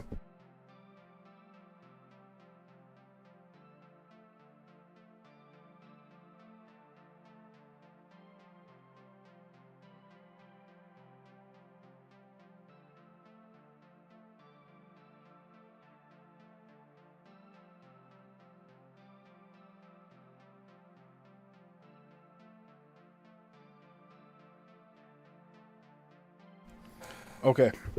We hit the 2-hour mark. We're going to keep going because this is it for the chapters. All these vessels, and then a wrap-up paragraph, and then 6 photographs. And that is the complete chapter 4 from this book. So, missing vessels in the Bermuda Triangle. Number 1, March 1917. The 1,579 gross ton freighter Timandra, spelled Timandra, bound for Buenos Aires from Norfolk in cargo of coal, 21 crew under Captain Lee. Number 2, 1918, after March 6th. Collier USS Cyclops, after leaving Barbados for Baltimore. 309 crew and passengers under Lieutenant Commander George Worley. And this author, Gian J. Quasar, has a complete separate book just focusing on the Cyclops, which we will be covering here. Probably after the Avengers Flight 19. So those will be 2 separate books we'll be covering here in detail of these military vessel and plane. Number 3, December 1st, 1925. Steamer Cotopaxi, 32 crew under Captain Myers, Charleston, South Carolina for Havana, Cuba. Number 4, March 1926. Freighter Sudufco, spelled Suduffco, New York to Los Angeles with 4,000 tons of assorted cargo, 29 crew. Number 5, March 1938. 426-foot, 5,500 ton British freighter Anglo-Australian, that's the name of it, from Cardiff, Wales for British Columbia. 38 crew under Captain Parslow. Last reported herself off the Azores. Quote, passing Fayal this afternoon. All well. End quote. Number 6, February 4th, 1940.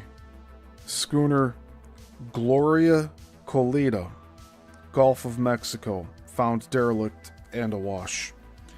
Number 7, February of 1948.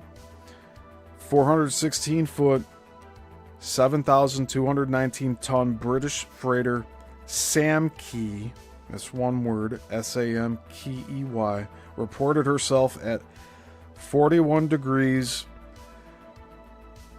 48 minutes north longitude, 24 degrees west latitude on January 31st.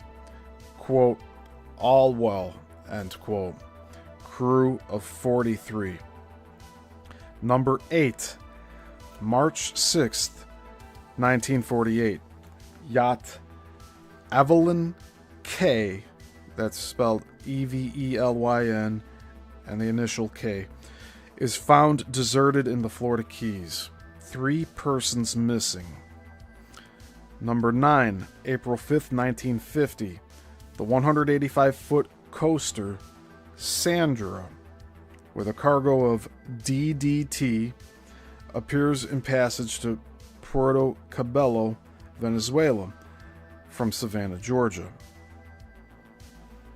So it just disappears in passage. Number 10, January 13th, 1955. Yacht HSH, Bermuda to Antigua. Number 11, September 26th, 1955. Yacht Connemara 4, found derelict 150 miles southeast of Bermuda. Number 12, July 1956. Schooner Bounty, between Bimini and Miami. Number 13, January 1st, 1958. 44-foot yawl Renovoc, spelled Revonoc, vanished between Key West and Miami.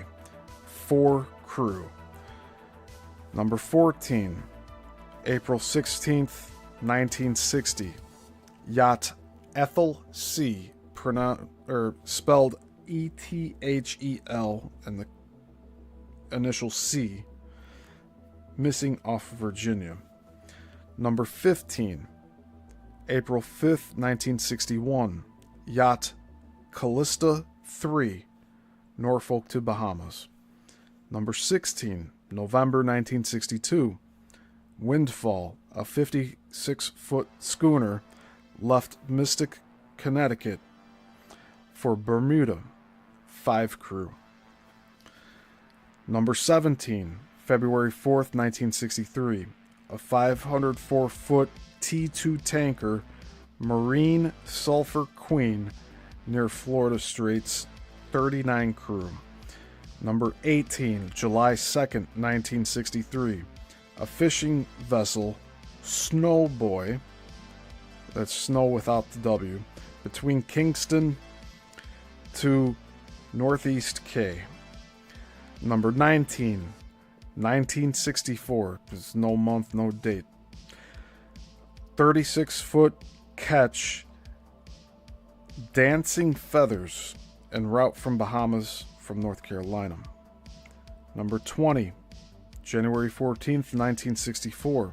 58-foot Enchantress, 150 miles southeast of Charleston, South Carolina. I'm going to take another brief pause here before we read the other following 20 here.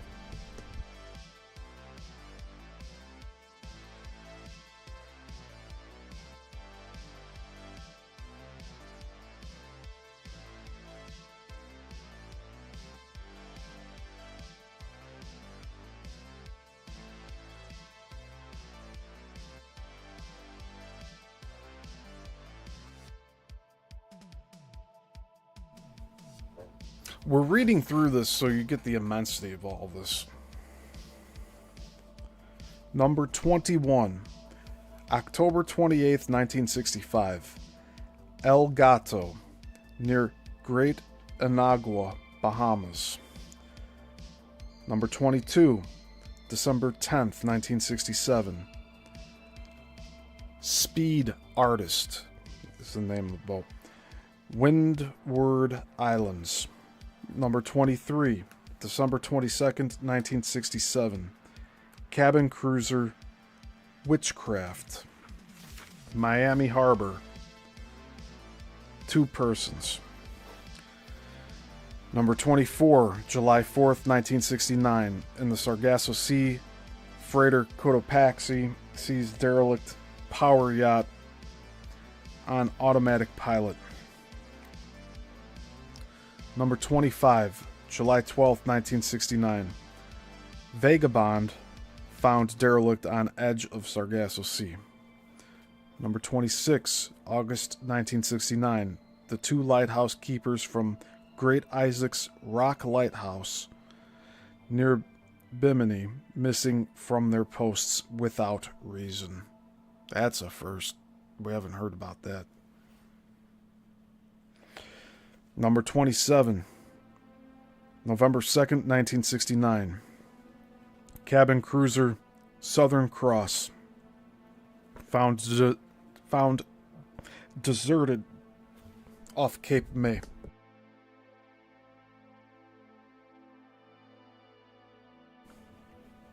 Number 28, October 10th, 1971. 339-foot cargo vessel El Caribe, missing in Caribbean Sea. Number 29, October 27th, 1971. Fishing yacht Lucky Edur, that's spelled E-D-U-R, found derelict of New Jersey. 3 people reported to be aboard, but were missing. Number 30, Christmas time, 1971. Something annihilates 53-foot yacht Ixtapa, spelled Ixtapa, near Florida Keys. Number 31, March 21st, 1973. 541-foot collier SS Anita vanished in building hurricane off Norfolk en route to Germany. Number 32, March 23rd, 1973. 88-foot yacht Defiance derelict near Cap de Mole, St. Nicholas, Haiti. 4 people. Number 33, March of 1974. 54-foot luxury yacht Saba Bank disappears while cruising Bahamas. 4 crew. Number 34, July 24th, 1974. Dutch Treat, Miami to Bahamas. Number 35, April 22nd, 1975. 73-foot shrimper Dawn near Smith Shoals, Key West. Number 36, June 24th, 1975. Yacht Meridian, Bermuda from Norfolk. Number 37, December 2nd, 1975. Tug Boundless in the Bahamas. The name of it's called Boundless, the tugboat. Number 38, April 1976. High flight between Bimini and Miami. Number 39, October 1976. The 590-foot ore carrier Sylvia L. Ossa. It's middle initial L and then OSSA. About 140 miles west of Bermuda. Crew of 37. Number 40, December 16th, 1976. 40-foot sloop with 17 people between St. Kitts and Dominica. And I'll take another brief pause here.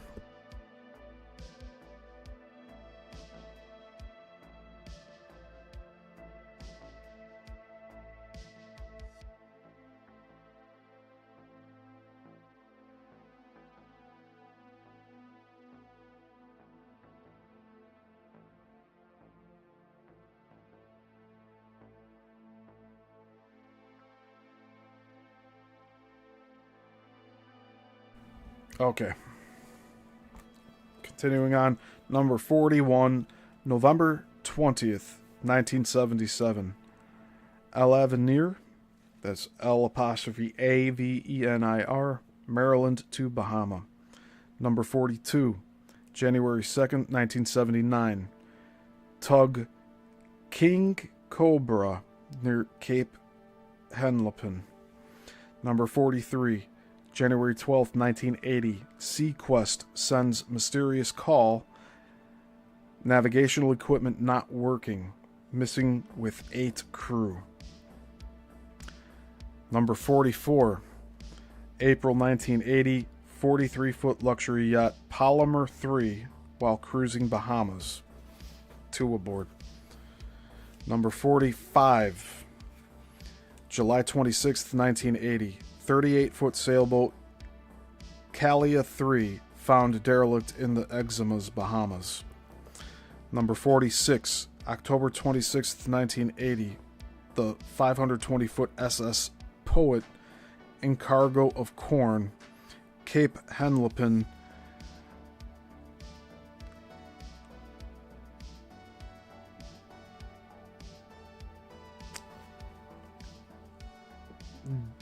I don't know where Cape Henlopen is. To Port Said, Egypt. Maybe Dominican Islands. I'm not sure. I don't know. 47. Number 47.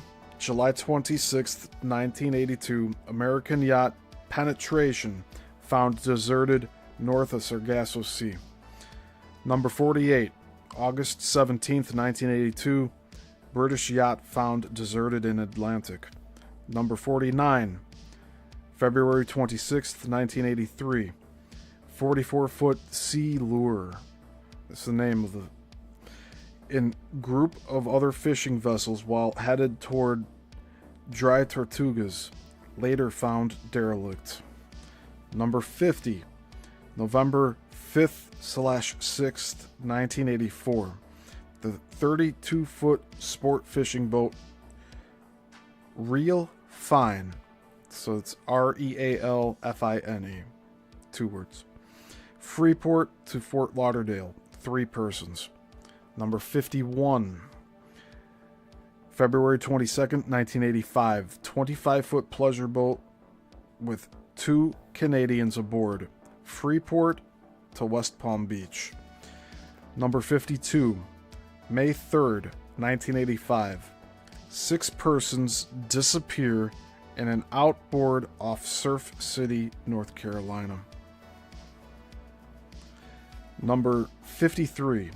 October 27th, 1992. So there's like a 7-year gap here. It's kind of unusual for like the vessels, the ships here.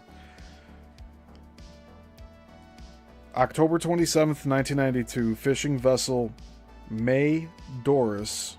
This 2 words, MAE and Doris, with 4 crew south of Cape May.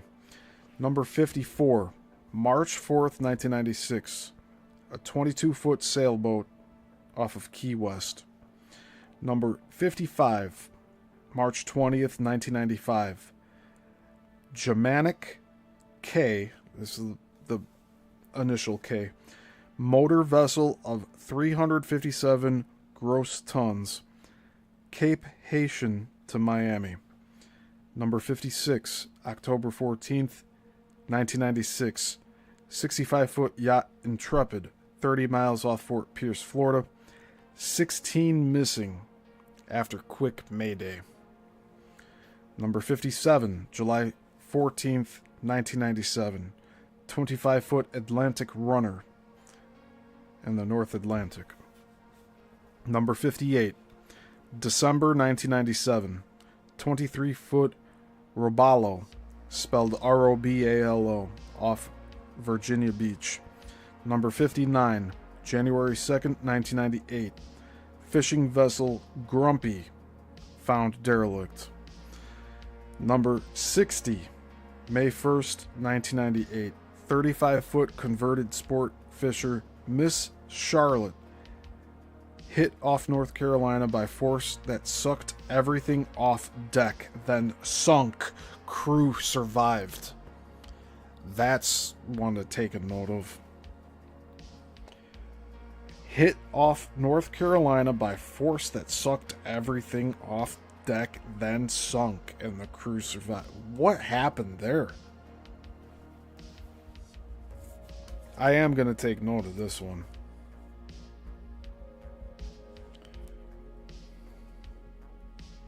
May 1st, 1998.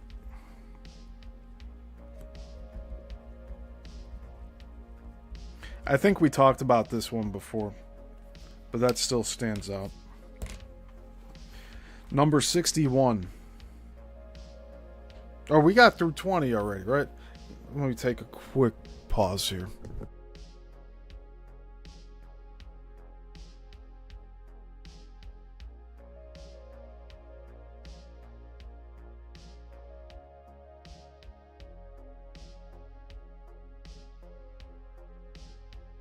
Okay, carrying on. And we're already halfway through the vessels. We're almost to the end here. Number 61, August 10th, 1998. The Erica Lynn. That's with 2 N's. Number 62, November 1998. The Carolina. That's the name of the ship, off Cape May. Number 63, November 1998. 74-foot Interlude, disappeared during cruise to Cayman Islands. April 15th, number 64, April 15th, 1999. Miss Ferdinandia, 85-foot shrimp trawler off Flagler Beach, Florida.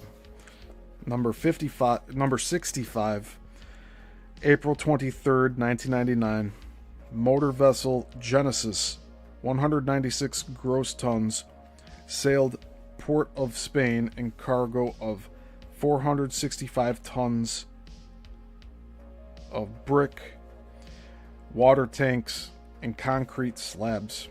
At 5:30, bespoke M/V Survivor.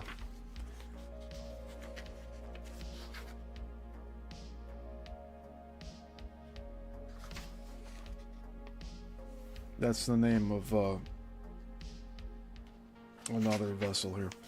Search for vessel was 33,100 square miles.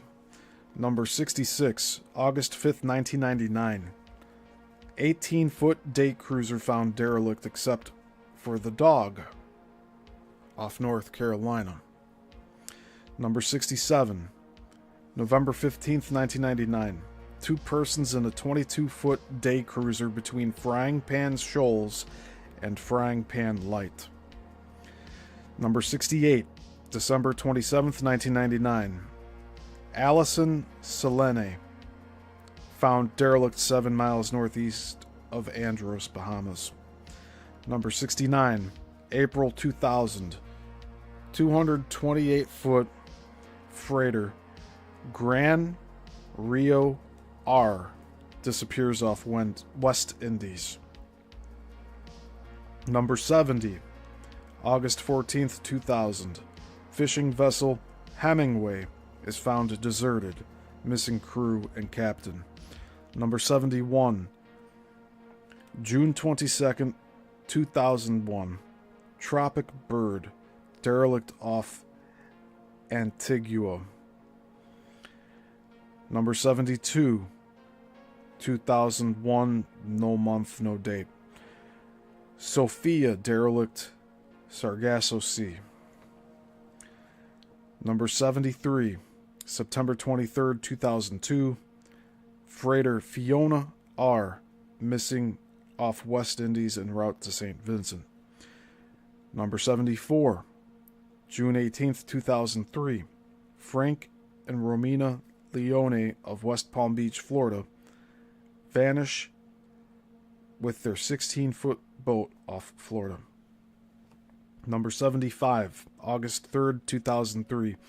Sailing yacht Windholm, Beaufort, North Carolina for Azores, June 24th.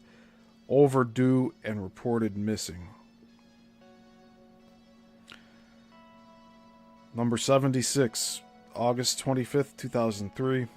3 men vanished with a 32-foot Sleek Go Fast, this hyphenated, white fiberglass vessel in the Bahamas between Exumas and Mayaguana. Number 77, October 2003. Or October-November 2003. Fishing boat called What's Left? ?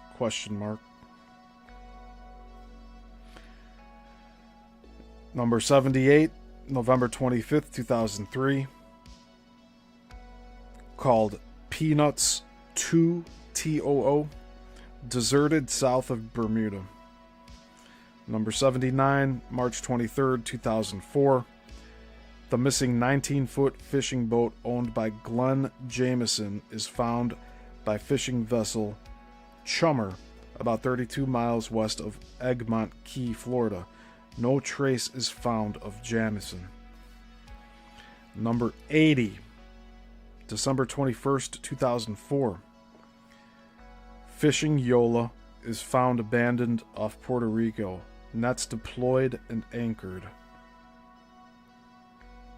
1 person. Take another brief pause here.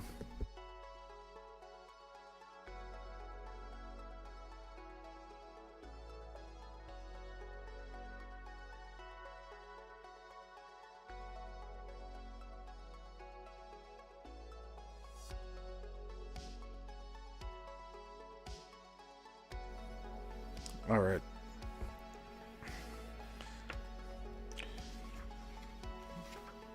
Number 81, January 2nd, 2006. James Trinidad disappears from his pleasure craft while en route to the U.S. from Bahamas. Number 82, June of 2006. Cuban fishing vessel La Cura, it's two words, L-A and C-U-R-R-A, is found recently abandoned. Number 83, September 18th, 2006. A partially submerged 18-foot pleasure boat found 9 miles east of Clearwater Beach, with fishing poles, cooler, and life jackets aboard.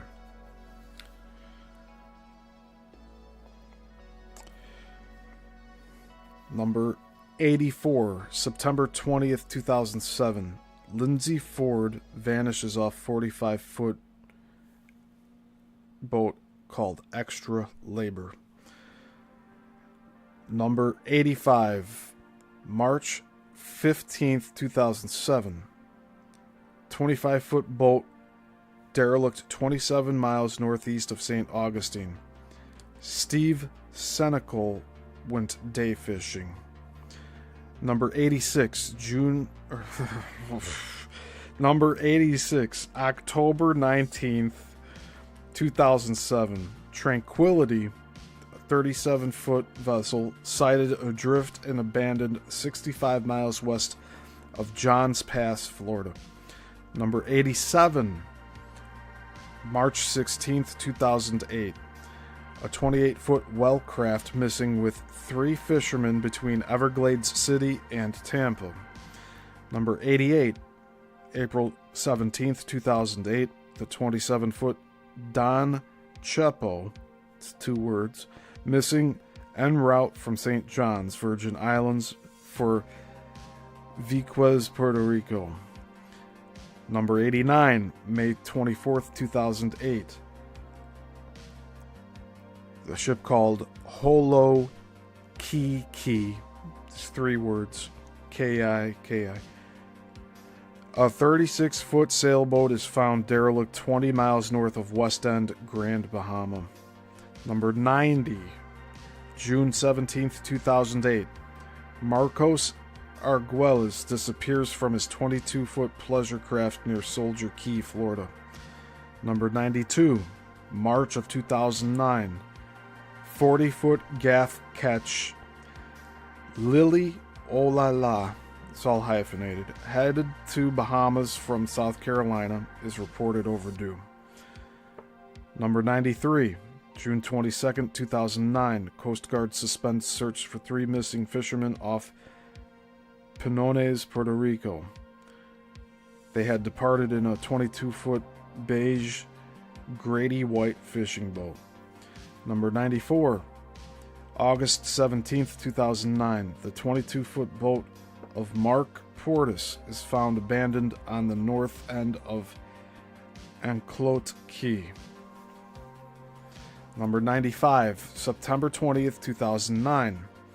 A small 16-foot vessel is found abandoned near Anclote Key. Pet dog remains aboard. So that's multiple instances where the dogs are found, or cats found. You have animals that are there, but the people are gone. Number 96, October 11th, 2009, off Mayaguez, Puerto Rico. 18-foot Mako, M-A-K-O. 3 people. Number 97, December 13th, 2009. 2 men vanished in a 17-foot Largo pleasure craft en route to Bimini. Number 98, May of 2010. The 46-foot Genesis. Number 99, July 1st, 2010. The boat Heads or Tails, derelict, Myrtle Beach, Florida. Number 100, September 15th, 2011. 36-foot boat called No Patience, K-N-O-W, off Cape Canaveral, Florida. Number 101, January 19th, 2012, Joy B, derelict in the Bahamas, 1 person. Number 102, July 8th, 2012, 23-foot sailboat derelict off Marathon, Florida Keys. This next list, in the list, I think it's a typo because it's 00. But I'm just going to read it through as is. December 2012. This is saying December 33rd. I don't know why. There's typos here. December of 2012. Jerry, Jeri, ABC Islands. Number 103, January 2nd, 2013. Galilean, derelict. Elliott Key, 1 person. Number 104, January 2013. Sailboat Blondie, Florida to Jamaica, 2 people. Number 105, May 14th, 2013. 39-foot Trimaran, derelict off Key West. Number 106, December 20th, 2013. The ship called Happy Day Tree, Tree, off Juno Beach. Number 107, April 18th, 2014, Poker Face, 27-foot Gib, found derelict, 1 person. Number 108, May 4th, 2014, 28-foot Miss Juliet, 1 person. Number 109, January 18th, 2015, Pelangina, 2, number 2, north of ABC Islands. And number 110, March 30th, 2016, Anastasia, in the Yucatan Channel, 5 people. And keep in mind, this was published in 2017, so that was the most recent of the list before the book was published. And that's the end of the list. And we just have 2 paragraphs left here, so let's get through that. It was in 1990 that the present observer became interested in pursuing the subject of the Bermuda Triangle. And this is the author talking about himself. It had been 13 years since any book had been published on the subject. The dearth of knowledge amounting to a blackout on the entire topic.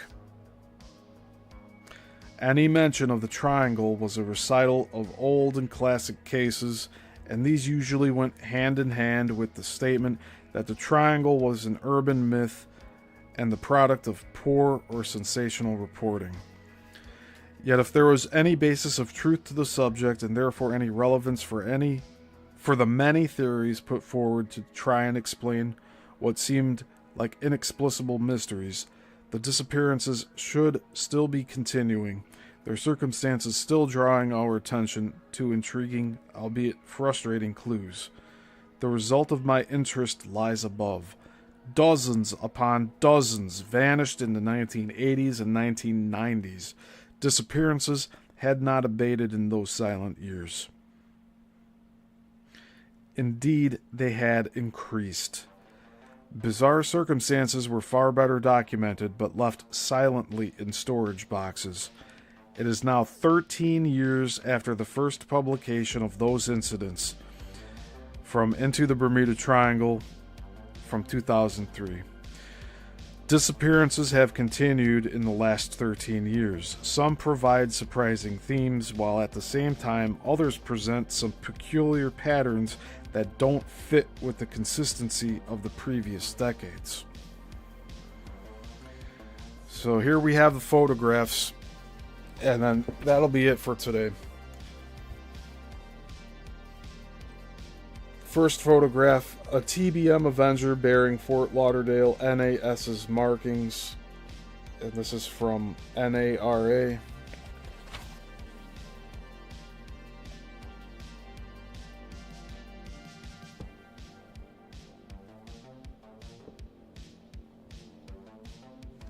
All right. Next is a BSAA Tudor 4 from the collection of J.C. McPhee, and this is provided by Joan Beckett.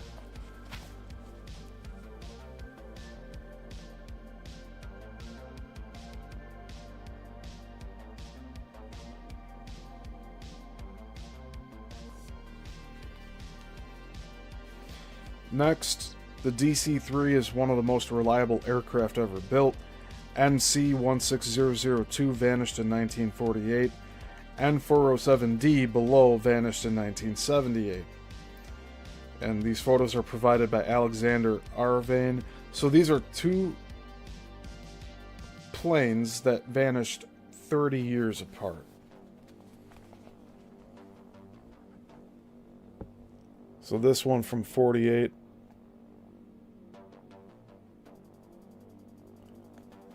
And then this one in 78.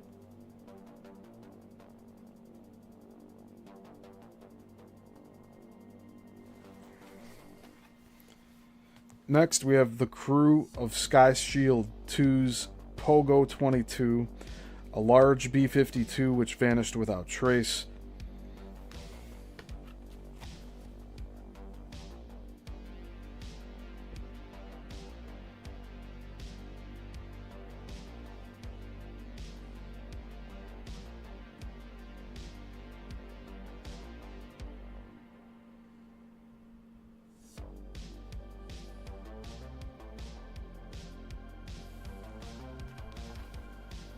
And below, left, one of the crewmen, Helmut Christ,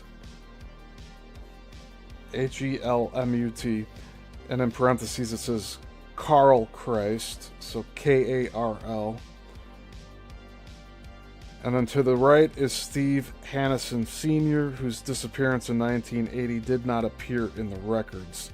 This is provided by Pam Harrison.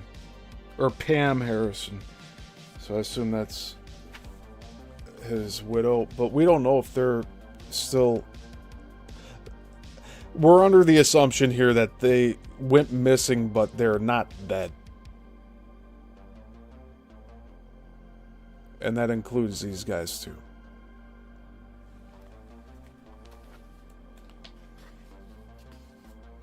And then finally, last two photographs, we have an F-104 starfighter similar to the one that vanished in 1960 off Bermuda.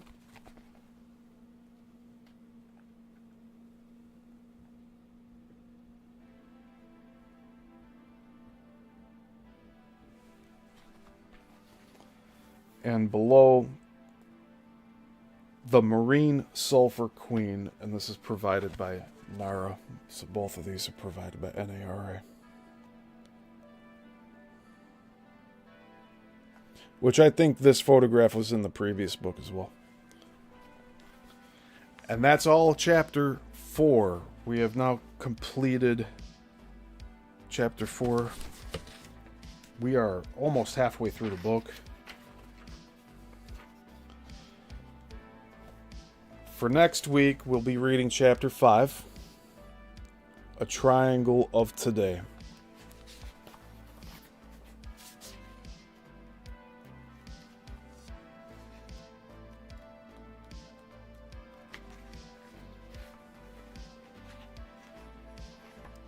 And I think I have it there, so we just have one part for chapter 5 next week. So that's where we'll be starting.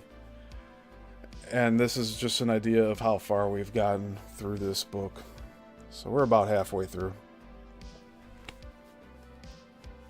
But that does it for today. Went a little longer than I anticipated, but reading a list like that, it's going to eat up time like that.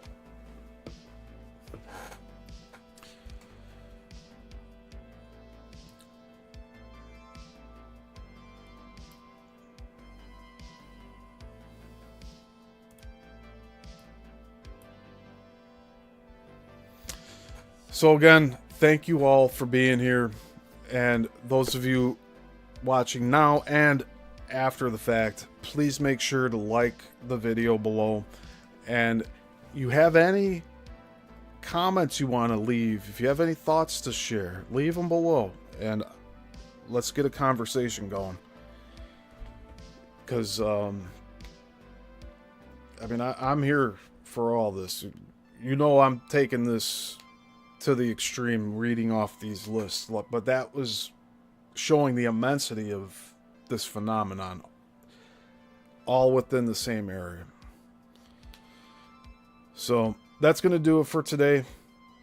I hope you enjoyed it. And we'll be back next week, hopefully Thursday, as usual. So enjoy this little Saturday night special here. And I will be back on Tuesday with Coral Castle Deep Dive. And if you missed this past week's, I highly recommend you go and watch that thing. Because we cover concepts that I do not hear about anywhere else. The dome lines. Crazy stuff. Like, you're talking about large concepts here.